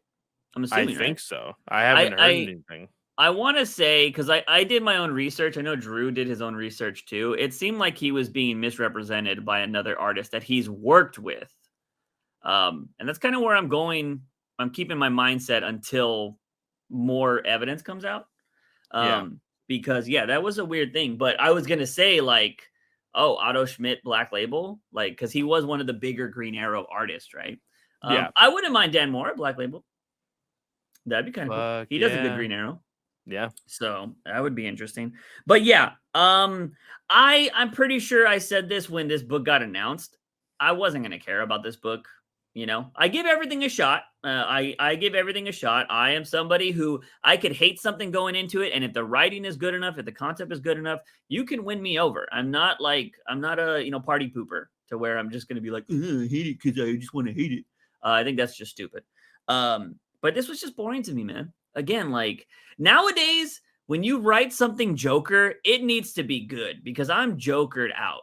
Like my Joker Yeah. tank is empty. So if you're writing a Joker story, it needs to be a banger. And unfortunately, we have not been getting bangers, just like this other story, which is The Man Who Stopped Laughing. Yeah, this is being it's in the back of Batman 129. This story is being told, and now it's being told in this book. But now Joker is not Joker. He's somebody else. Maybe this is a clone. I don't know what's going on. So okay, so I will say this. I didn't despise, again, just like issue 1, we were different. You didn't really have it in good taste. Yeah, I didn't think it was horrible. And I'm going to say the same thing about this issue. It wasn't amazing, but it wasn't the worst thing that I read this week. I agree. I just don't care. That's my problem. You know what I mean? Yeah. Like I'm not gonna sit here and shit on Rosenberg or Bond. I always forget his Berg. But I just don't care. And again, it goes to what I just said. Now, crazy thought. Now, again, this is me putting on the tinfoil hat. Don't know if you would like this or not, but because it's Rosenberg, what if? Because here's the story in the nutshell, and then we'll highlight some things here. This we know that there's 2 Jokers. One's in LA, one is in Gotham. This one in Gotham is trying to basically pick his life back together. He meets one of his old loyal cronies, basically. Ends up killing him, that we see in a different panel. Yeah. Gets cleaned up, gets fed. We find out that he still has a giant bullet wound in the head. And he's just walking around. And we find out Jason Todd has come around to try and investigate this. We don't know how he really heard about, or why he's investigating, but of course you're thinking, okay, Jason Todd, Joker, of course, whatever. Very unfortunate that he has the Mortal Kombat suit. Yeah. But going to this idea of being 2 Jokers, because the Joker in LA finds out that there's a Joker in Gotham. Yeah. He's like, are you telling me the motherfucker that we shot and killed is come back to life? And the dude's like, I guess so. I don't know. Maybe he just didn't die. And that makes me think, oh, that's right. In the very first issue, we knew that he was escorting these people with bags over their heads. And you had to assume that he probably put those bags over his head, over their heads. So he knew that that was going to be a Joker, right? What if this other Joker is the child?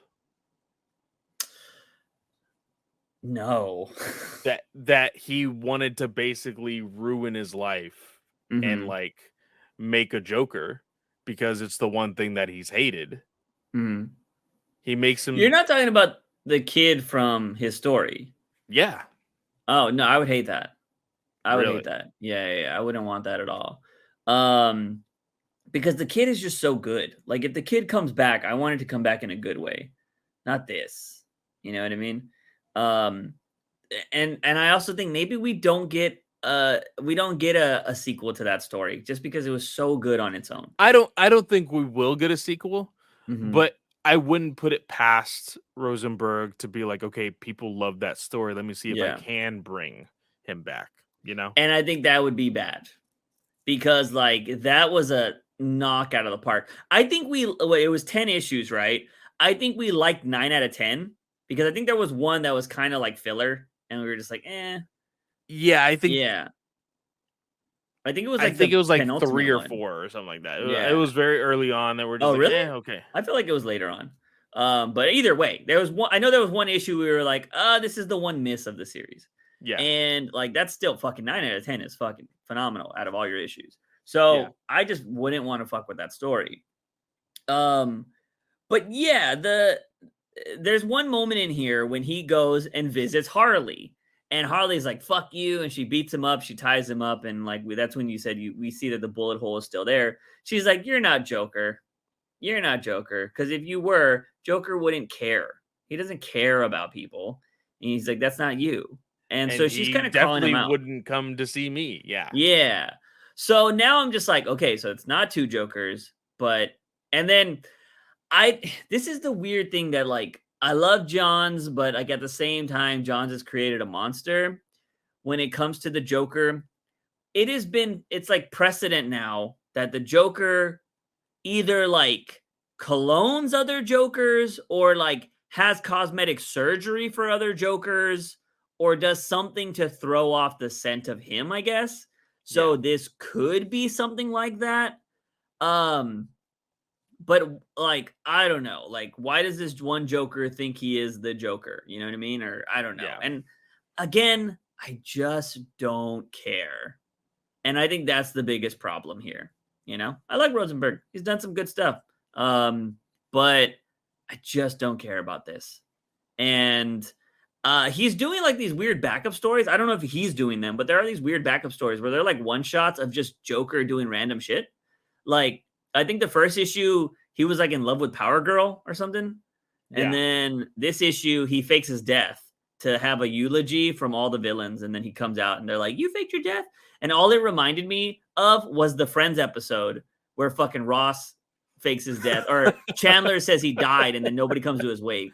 And then the hot girl he had a crush on shows up and he's like, I'm not dead. And she's like, you fucking sicko. And then he runs out. And then that's kind of what it reminded me of. So, yeah, I don't know. Again, I'm not going to shit on the story. I just don't care. That's all I can say. I really have nothing else to say. But, hey, guys, Clay's indifferent to something. That's really good. You know? That's not bad. He's made it through 2 issues. So, instead of just shitting on it. All right. So, I think from here, I think Steel and Gotham Year One are the books we should finish with. So, let's go to talk about 129, which I think is going to have our most talking points, but I don't think it was the best book of the week. At all. No, it was not. I think the other 2 books were far better. I think Steel was the best book of the week. I don't know if you agree with that. 100%. Yes. That was my jaw-dropping moment, was Dark Knights of Steel. Yeah, so we'll cover that last. But let's go to Batman 129. I mentioned this in the Discord. Obviously, I don't give out any spoilers, but I just said my impression of this book is boring. I didn't think anything of this book when I first read it. I read it again recently to refresh for the podcast, but when new Batman books drop, I read them. And so I read this a month ago. And I thought it was boring. I was like, this is more of the same that we've got in the last 4 issues. It's just Batman being chased again. And you can only get chased for so long before it gets boring. In comics especially. It works in a movie. And it works when you're playing a game like Red Dead Redemption. Like, you got chased the whole game in Red Dead Redemption, but it was fun. Because you had moments where you chilled out, you did little calm things, you went fishing, you did all these other random little things that made the story progress and you liked the character. But this has been 5 straight issues of Batman just running away. And I think it's an excuse to just have a bunch of action, but there's nothing really happening in the story. He's just running away. Yeah. So, and I want to get your opinion on a lot of this story. So let's go into this because there's a lot of points I want to talk about that I think failsafe just doesn't make sense to me. So, like, what were your thoughts on this book? With this, I will say 2 things. One, I do agree with you that it's just a giant chasing. And 2, my biggest problem with this book is the idea of failsafe. Mm-hmm. Because you make this conundrum of like, oh, he is the one thing that can stop Batman, but he has basically the brain of Batman. If he had the brain of Batman, he would not let random citizens of Gotham be completely murdered by random people in Gotham. Yes. This is the dumbest thing. That it's the opener of the book, and that just shows me that Chip doesn't know Batman. No. Because he's like, oh, this is the persona of like the perfect Batman. Mm-hmm. And he's going to let Gotham go to complete shit just so he can capture one person. Yeah. No. Yeah. No. So I think what the counter argument to this is going to be is people are going to be like, well, it's not Batman. Zurt and Ra actually made this. So it's Zurt and Ra, and Zurt and Ra would probably kill. No. And there's a lot of evidence to the counter argument of that, to whereas this robot, Failsafe, has already shown that he won't kill. He's even said, I am Batman. I know him, because he's not chasing Zurt and Ra. He's like, I know Batman. I am Batman. And so if you are Batman, Batman wouldn't allow people to die in his city. Like, if you built other robots, you can keep the city protected. Yeah. You know what I mean? So it makes no sense, but Batman would never destroy something like a city and let people die to bring in a villain to come fight him. Batman would never do that. Batman would constantly chase, no matter what. We saw him do that when Nightwing got shot in the head. He went to the ends of the earth to find KG Beast. We saw that in Killing Time. Yeah. He will chase you down. He will not endanger a bunch of people. There was a lot of people dying in Killing Time, and he tried to save as many as possible. Yeah. So, like, it's just not what Batman would do. So Failsafe already is a failure there. Here's why I think this whole story, this whole arc is stupid. Failsafe, we know, doesn't kill, right? But is he going to kill Batman, or is he just going to capture Batman? Well, Failsafe tells Nightwing, I'm not going to kill Batman. Yeah. He says it. So if that is the case, if Batman built this creature, if Batman knows, why doesn't Batman just turn himself in and save everybody? Because Batman is not against turning himself in. We've seen him do that before, and we've seen him get out of cases. So if there is a robot that is fucking up all of your friends, we saw Arthur Curry get destroyed in this fucking book. Now, Failsafe does say, I will pierce his heart. That is something Batman would do. Batman has lied about doing something before. He is like, I'll drop this guy off the building and kill him. You know what I mean? He doesn't say I'll kill him, but he was like, I'll drop him off the building. And like, people are like, oh, okay, I won't do it. So I think that's kind of Failsafe playing the Batman role. Like, I will pierce this guy's heart. But I just think it's so stupid, because Batman is running for his life, but he could just turn himself in. If this is a Batman Failsafe, Failsafe would put him in jail. Well, it says, I'm looking at the panel now. He says, Batman knows I will not exterminate you, talking to Dick Grayson. So I don't know if Failsafe is actually planning on killing Batman. But here's the, like, okay, so we can assume that he's going to do that, right? But again, he has shown that he won't kill, and he has says, I am Batman. Batman wouldn't kill. Yeah. And even if Batman built something to destroy Batman, I think Batman would still program it in a way not to kill. It would, because killing is not justice. And the Batman has always said that justice is he'll spend his time in court, he'll be in jail. So he would design something to capture Batman so he could spend the rest of his life in jail. Yeah. That's what would happen. And so Failsafe doesn't make sense to me. He just doesn't. And Batman, I feel like, would have given up. We've seen this man sacrifice his life for the world. And you're telling me he's just going to keep running from Failsafe? Like, he could have been like, oh, I designed this shit. Hey, I would be like, what are you going to do? You going to arrest me? You must go to jail. Okay, I'm going to go to jail. And then I'm going to have my team fucking show that Penguin's not dead. My girl has already met him in other comics. So, like, maybe she'll bring it up and be like, hey, Failsafe, he's actually not dead. He's over here selling flowers.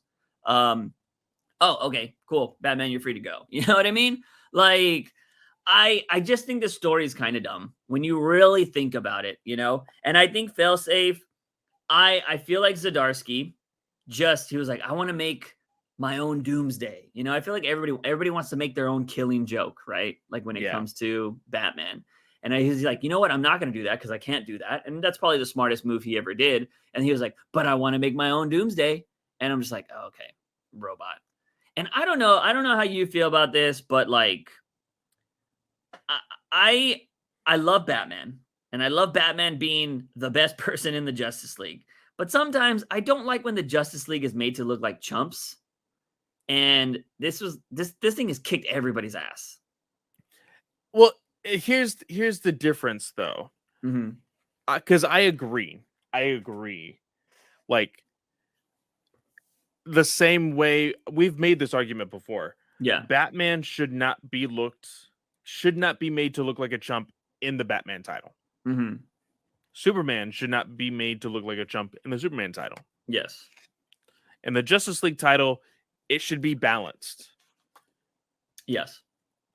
Those characters in other books, I think, can be made to look not like a chump, but like they may not have the upper hand. And that's okay. Yeah. But like it's harder when you have somebody like a Superman, right? That is like the number one hero.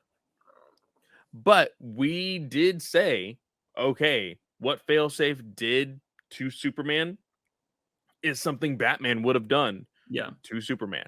Yeah, I agree. So there's moments that do make sense.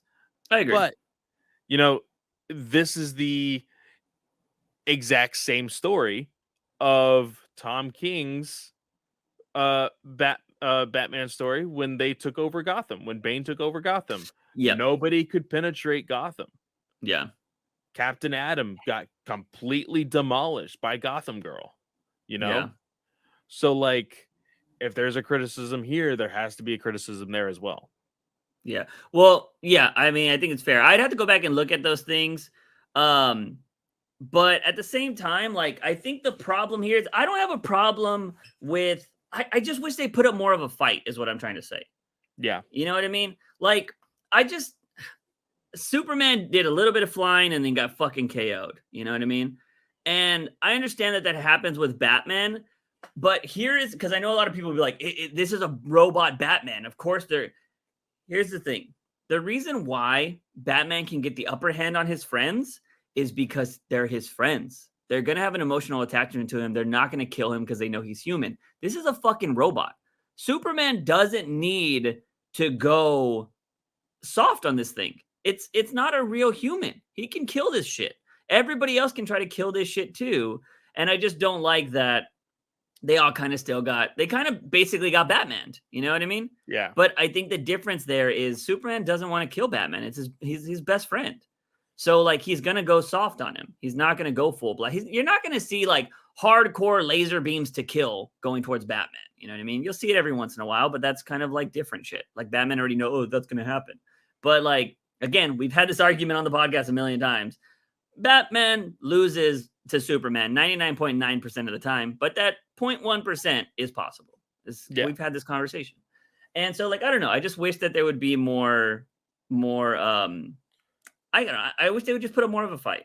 But again, how did you feel about the insulated suit at the end? Oh, the fucking he can breathe in fucking space? Well, he had the mask. Yes. And then the suit was like, oh, it's well sealed, but it's still negative 455 degrees out here. Bullshit. Like, Jesus Christ. Yeah, calm down. Look, like this doesn't work. The reason why this doesn't work is because we've seen Batman have a bunch of gadgets to have him be able to survive. And we're going to see this next week when we cover the Wonder Woman book. There's a moment in there that he's wearing a suit of something. So like, and we've seen it a million times. What does he do when he fights Freeze? He has a fucking big old heat suit. What does he do when he fights Darkseid? He has a fucking, what do they call it? But I don't know what they call it. Hellfire suit or whatever. Oh yeah. He Batman doesn't breathe in space. Like what the fuck? You want to know what that mask is? That mask is fucking from Batman Odyssey. It's in Batman Odyssey. Well, I believe the mask was used also in Justice League Unlimited, but not necessarily for Batman. I think it was for every other character, and then Batman was in a spaceship. Yeah, doesn't surprise me. Yeah, so I think that's a little ridiculous. That's going a little too far with Batman stuff. I can believe bulletproof suits and all that kind of stuff, but now you're saying it's in space? Like, with that little, like, you could have at least gave him an oxygen tank. But Yeah. I don't know. I think that was kind of ridiculous. Again, this book feels like it's done for the visual effects and not necessarily the story. Because what Yeah. has happened besides him being chased? Genuinely. In 5 issues. Has there Nothing. been any character development? No. What? They're my family. That was it.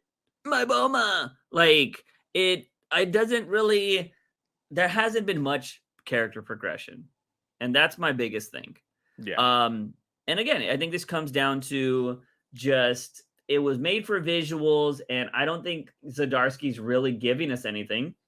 But if you are somebody like me that criticizes Zdarsky, he has a message for you. Batman 129 out today. As always, it's a lot. I hope you like it. And if you don't, give a shit. What does he say? And I don't give a shit if you don't like it. So he doesn't give a shit if I don't like it. So that's cool because I think this has been kind of a shit story. You almost had me on the last one, Zdarsky. You have potential. The last story had me, and then you fucking gave me Fear State again. And then now this is just more of a chase scene. But it should be over in the next issue. Yeah, because it'll be the December issue, and then we finally move on.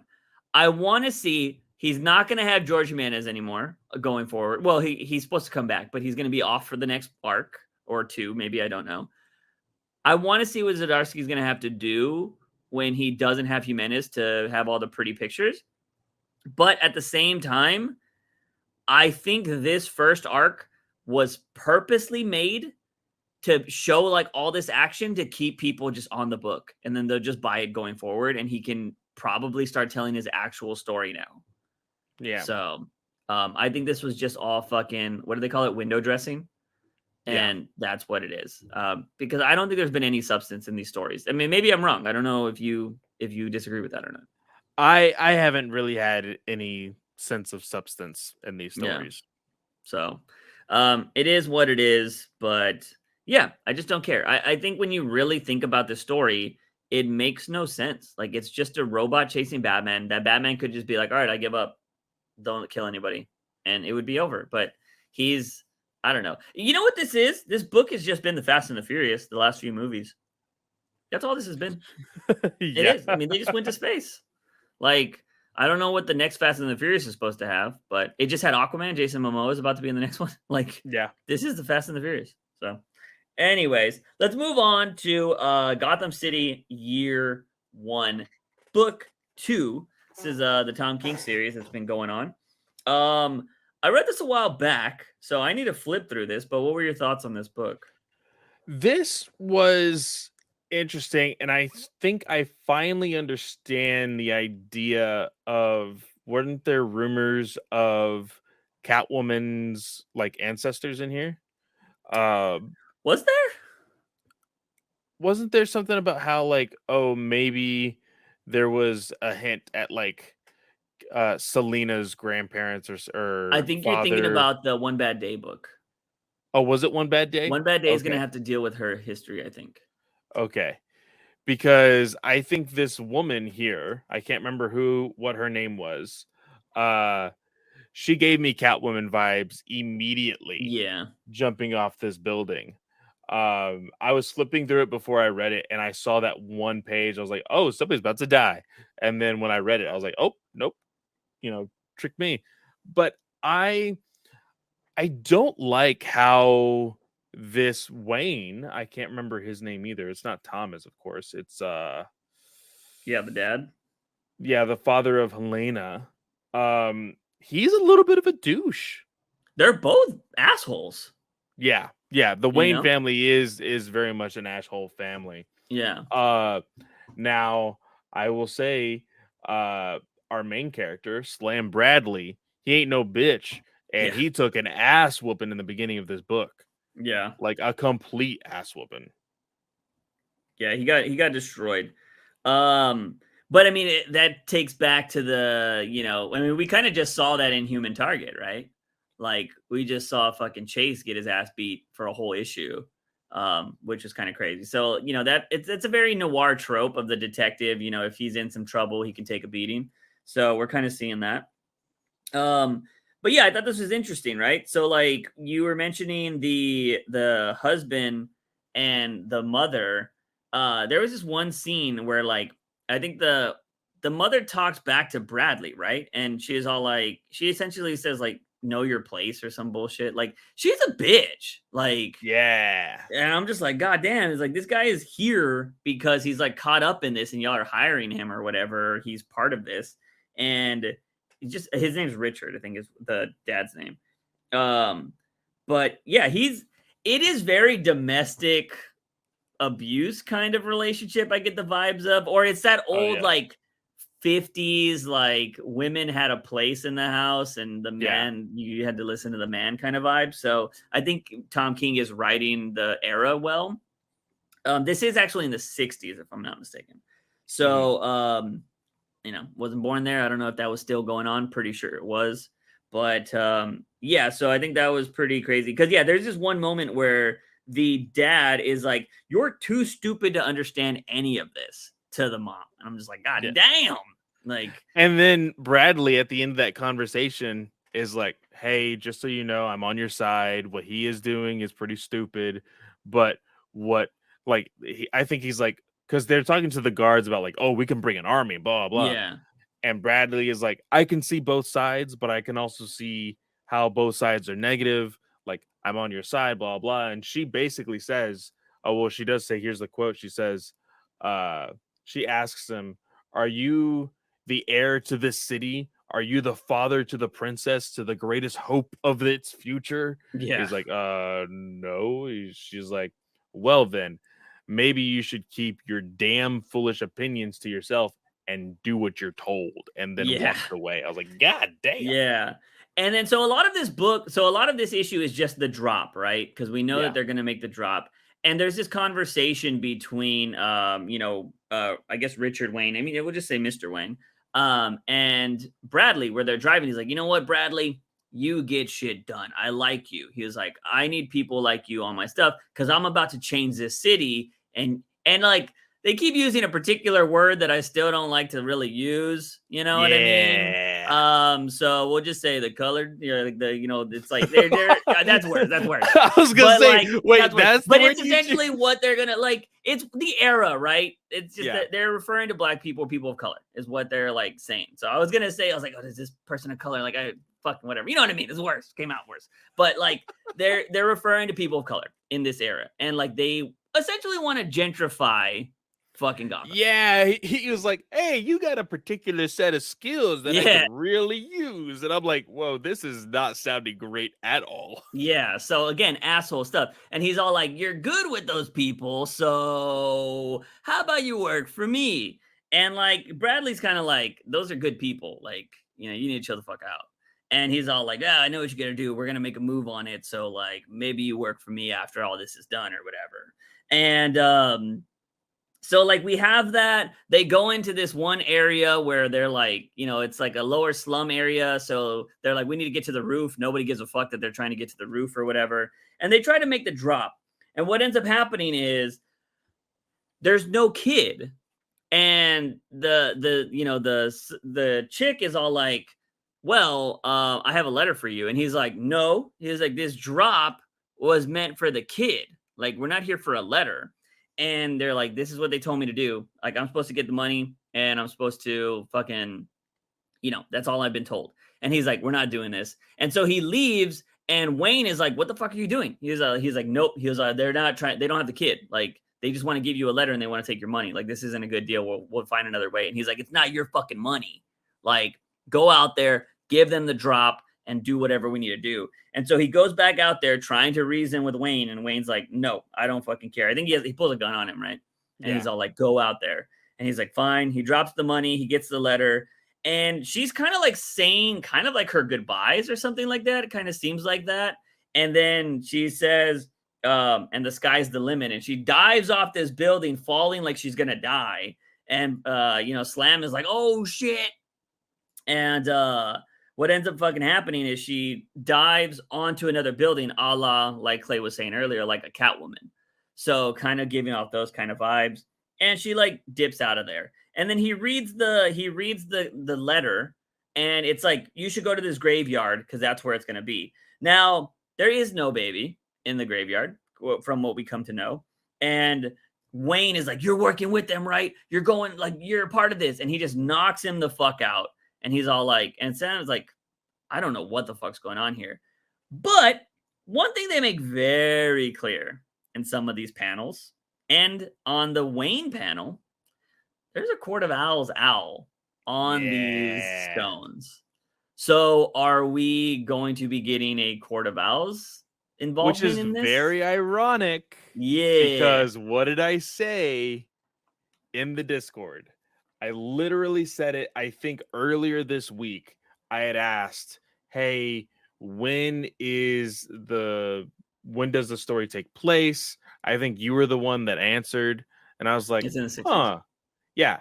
I said it would be interesting if we had any mention of the Court of Owls. That was October 22nd. That was 2 weeks ago that I said that. So very, very interesting. I think we're going to get it. I think we're going to either have a tease or at least a mention of some kind. Whether that be the poem, whether that be a mask, like we will see some remnants of the Court of Owls. Yeah. Has there been stories where the Waynes were in the Court of Owls? I don't believe so. Not yet. I'm curious. I wonder if King is trying to tie that. Raphael's not going to like this. We had that discussion last week, and he loves King, so this will be interesting. I am curious on where they go with it, because if it is just going to be the Court of Owls, like actually controlling this, I feel like that's a little too easy for King.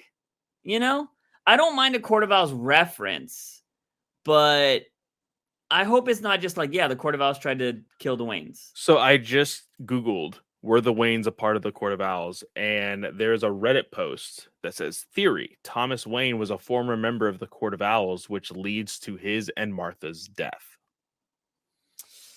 Oh, do you think King would go that far to pick how the Waynes died? He loves to tell origins. See, I would say this. That's how Raphael hates this book. The fact that Batman no longer became Batman because of some random act of injustice. In fact, he becomes Batman because of the Court of Owls, which seemed now, in some capacity, you could say the Court of Owls created Batman. Ooh, I think I would dislike that. Because I like the random chance that it was just a guy named Joe Chill trying to get some drug money or whatever, Yeah. I like that it was a senseless act. Ooh. Because I didn't really agree with Raphael prior to that, but I will say I've always been against people trying to change origins. For really, really, really established characters like the Killing Joke, right? I didn't like that Johns was trying to change that up. Oh, wait, actually, this is from that's funny. This is from The Batman, like the movie. So, oh yeah, no, there was an article trying to tie these two together already. Okay. So, so then what, you're saying that it's not the case? Oh, that's a theory from they're having a theory about the movie. Yeah. Okay. So, but I mean, I guess it could still still technically happen. I hope King doesn't do that. Like, do not connect that far down. Like, but I also think King is yet to fail me personally in doing something that I think is just completely unforgivable, or not unforgivable, but just like, wow, that was a huge miss. You know what I mean?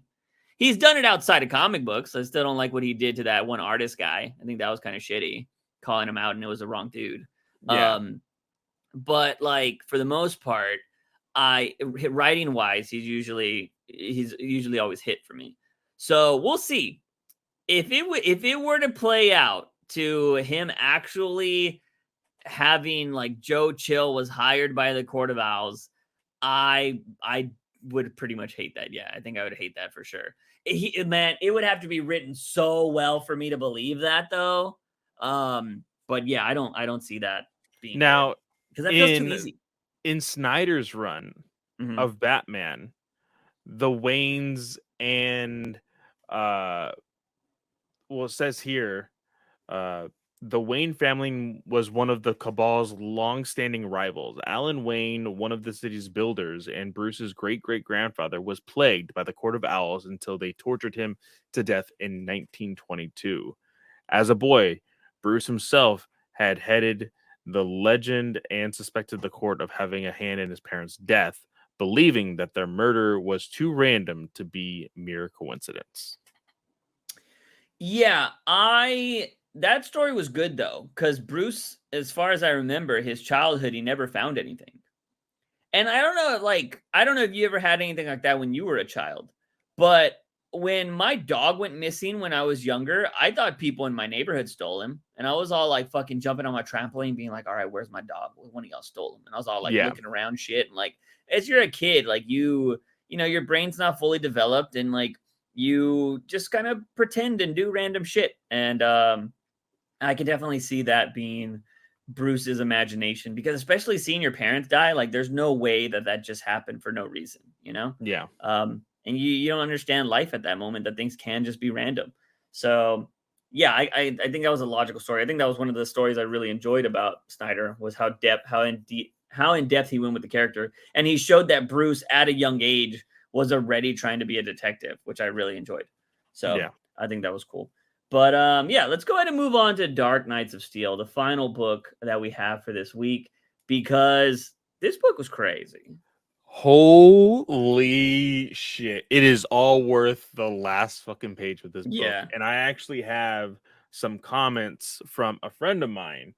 We were actually talking about it earlier this morning about some possibilities, some theories and stuff. And it kind of goes into what we had said a couple issues back, but still, we see that the Amazons and Queen Anissa from the land of or kingdom of the storm, or I can't remember the kingdoms. See, that's what I like. If I could have like a little bit of like a glossary or a what is it called? Like a map? Not necessarily a map. Or maybe just like a map, like just giving me a little bit of insight on this world that Tom Taylor has created. So I know kind of geologically and like all these different things that a comic wouldn't necessarily tell you, you know? But these two kingdoms are making their way to the L's kingdom because they're going to confront them about the accusations that have been made towards the L's. And we see that Constantine has some sort of secret weapon. We already know what that secret weapon is, by the way, because he made a deal with the devil. Literally, Roz being the demon, brought back the son of Jefferson. So we know that's happening. But we also get the Oliver and Dinah scene here in the prison, which I absolutely loved. Yeah, that was cool. I completely forgot that they caught off Oliver's hand whenever he freaking killed the king. So that was a cool callback. And it looks like they're going to try to make a break for it. They're going to try to make plans to break through the prison. And we see Harley and Waller confront the Amazons and Anissa and Constantine. And they're just like, you know, we're not going to fight. Nothing's going to happen. We're just going to confront. You know, we're going to be cordial about these things. Yeah. We're going to see due process and everything's going to be fine. And Waller's like, yeah, that's not going to happen. And then freaking Poison Ivy comes out of fucking nowhere. stops them. And this is when we see fucking Joker, the Green Man, come out Yeah. of fucking nowhere. And I think it was at the very beginning of this book where he is flying and it says it's time. His ring that we now know as a Green Lantern ring is saying it's time, the time of kings and queens to fall, for magic to end. It's time for the age. It's time for this age to die. Yeah.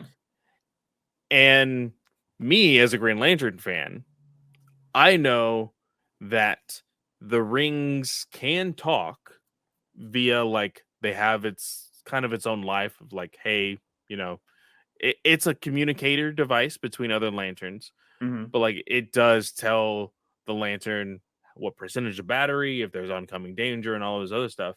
But the first part, it's a communicator, kind of went into my head. Is somebody telling him this? Like, who could possibly be telling him this Yeah.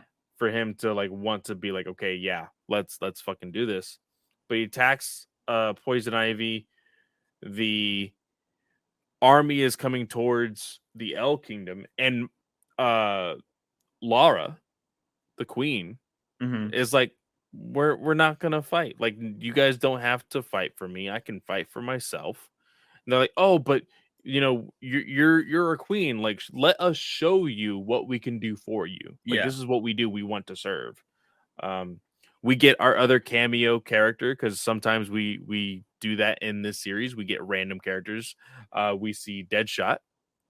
Here is an archer, and he Yeah. just makes the comment. He's like, "Oh, they're already in my line of sight. I already got a shot. Hmm. If you want me to take the shot." She tells him to hold on. This is where we see uh oh shoot, what is her name? Not because it's not Kara. Oh It's yeah. Zara. Zara. That's what it was. Yeah. Zara and Diana. They confront Hippolyta and Anissa. Uh, and Jefferson's son freaking drowns, or starts to drown, Zara. Yeah. And so she's like puking up all this water and shit. Everybody's freaking out. They don't know what's going on. And that's when the queen comes out of fucking nowhere. Yeah. And Hippolyta's like, you know what? No bloodshed needs to be made. Let's have due process. Let's talk it out. Nobody has to die. I give you my word. And this Laura says, where's the fun in that? I flipped this fucking page, Juice. Yeah. My jaw fucking dropped to the fucking floor. I was Yeah. It was like, crazy. oh! I was not expecting this whatsoever. Yeah, so the final page is Lara L using her laser sight to freaking split uh Diana's mother in half. Hippolyta is split in half while she's still shaking her hand. And she just splits her in half. And then it's this final page at the bottom that is Wonder Woman yelling mother, and then it says next war. Um does Diana switch sides now? I I don't know, Yeah. because of her relationship with Zara. I Yeah. don't know. I wonder if somebody's gonna get in her head and tell her, like, your mother's dead. Like, the elves don't like us. I wonder if Bruce will be the one to get her on their side. This could be the one book because she's obviously gonna find out that Zara's part of this, right? Yeah. And Bruce could help her be like, I can help you defeat them. This could be the one book where Bruce and Wonder Woman finally hook up, which is what everybody wants. Besides the Catwoman stuff, because uh Huh. this is a Game of Thronesy type of book. Like, people Yeah. switch partners, all that kind of shit. And of course, Zara eventually she's gonna find out that Zara's a problem, right? Yeah. And it'd be very interesting. This was a great final page. Like, it was fantastic. And I'm excited to see how this war is gonna start. Um, because that was crazy. And I'm curious about what's gonna happen with Wonder Woman. Yeah. Um, because Wonder Woman was all about trying to keep the peace, and there didn't need to be war, if I'm not mistaken. and the elves just brought it upon them. Yeah. So like, and her mother was there, like, I give you my word, there will be no bloodshed. And she's like, nah. So it would look really bad for Wonder Woman not to be on the opposite side of the elves now. It's just wild because the entire series, Laura looked like the individual that like just was never one to fight. Yeah. And then all of a sudden she comes in here like freaking Hulk smashing the ground and then just splits Hippolyta in half. Yeah. Like very clean. I was like, oh God. Like it's great. I love this book. Now I will say a good friend of mine also reading this book from the UK. His name is Stu. He sent me a DM because I did like Dark Knights of Steel without context, and I had a scene from Power Rangers the movie where a villain gets split in two, and the Blue Ranger was like, "Man, talk about a splitting headache." And he liked it, and then sent me a DM asking, "So what are your theories on Dark Knights of Steel? All the apparent L acts of villainy could also be done by a Martian. I think that's what's going to happen in this. White Martians are invading, and Jean will make his presence known to tip everyone off, and they'll put aside their differences and form a League of Justice or something to fight them." I told him that Martians were a theory of ours a couple issues ago. But the only thing is that it makes me question Bruce's powers. Yeah.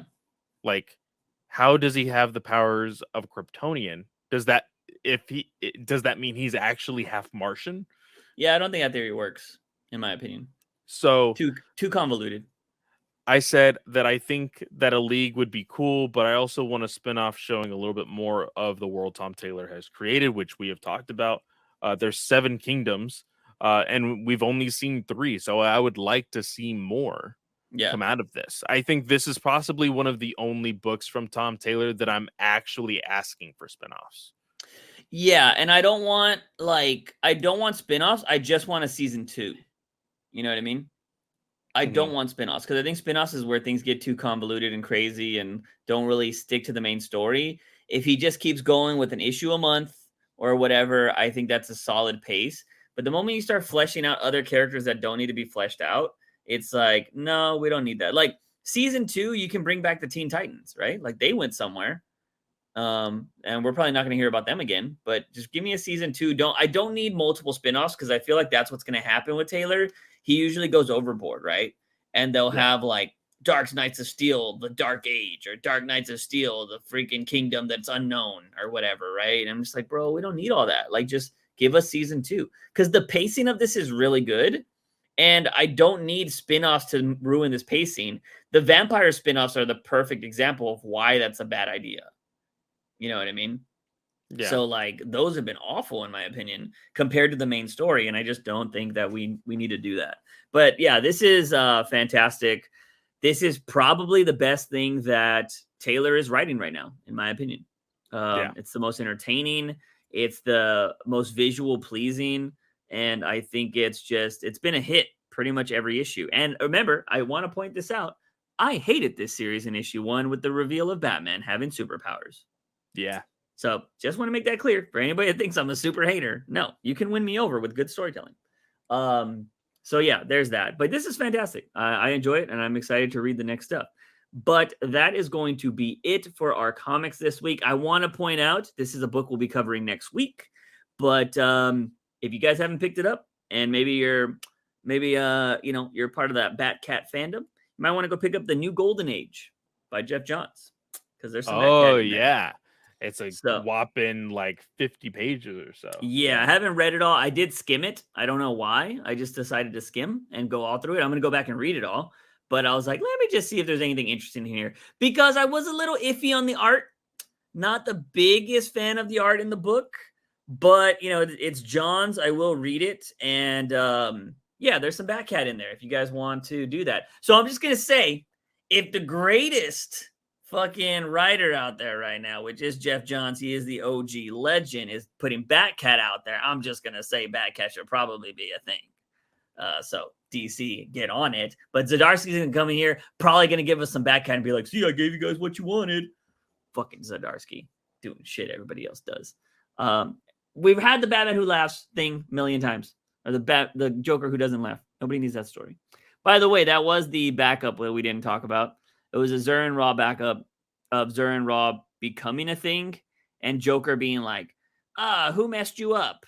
I'm supposed to mess you up. And that's kind of what it is. And it was kind of campy and very stupid. I don't like it. But it's, again, a repeat story that has been told before. So, yeah. Other than that, Clay, what do you got for this week, man? Are you still only doing this podcast? No. So, well, for right now, yes. For this week, yes. Next week, actually, by the time you're listening to this, the Geekverse podcast is doing a charity live stream for Extra Life. Go check that out on YouTube.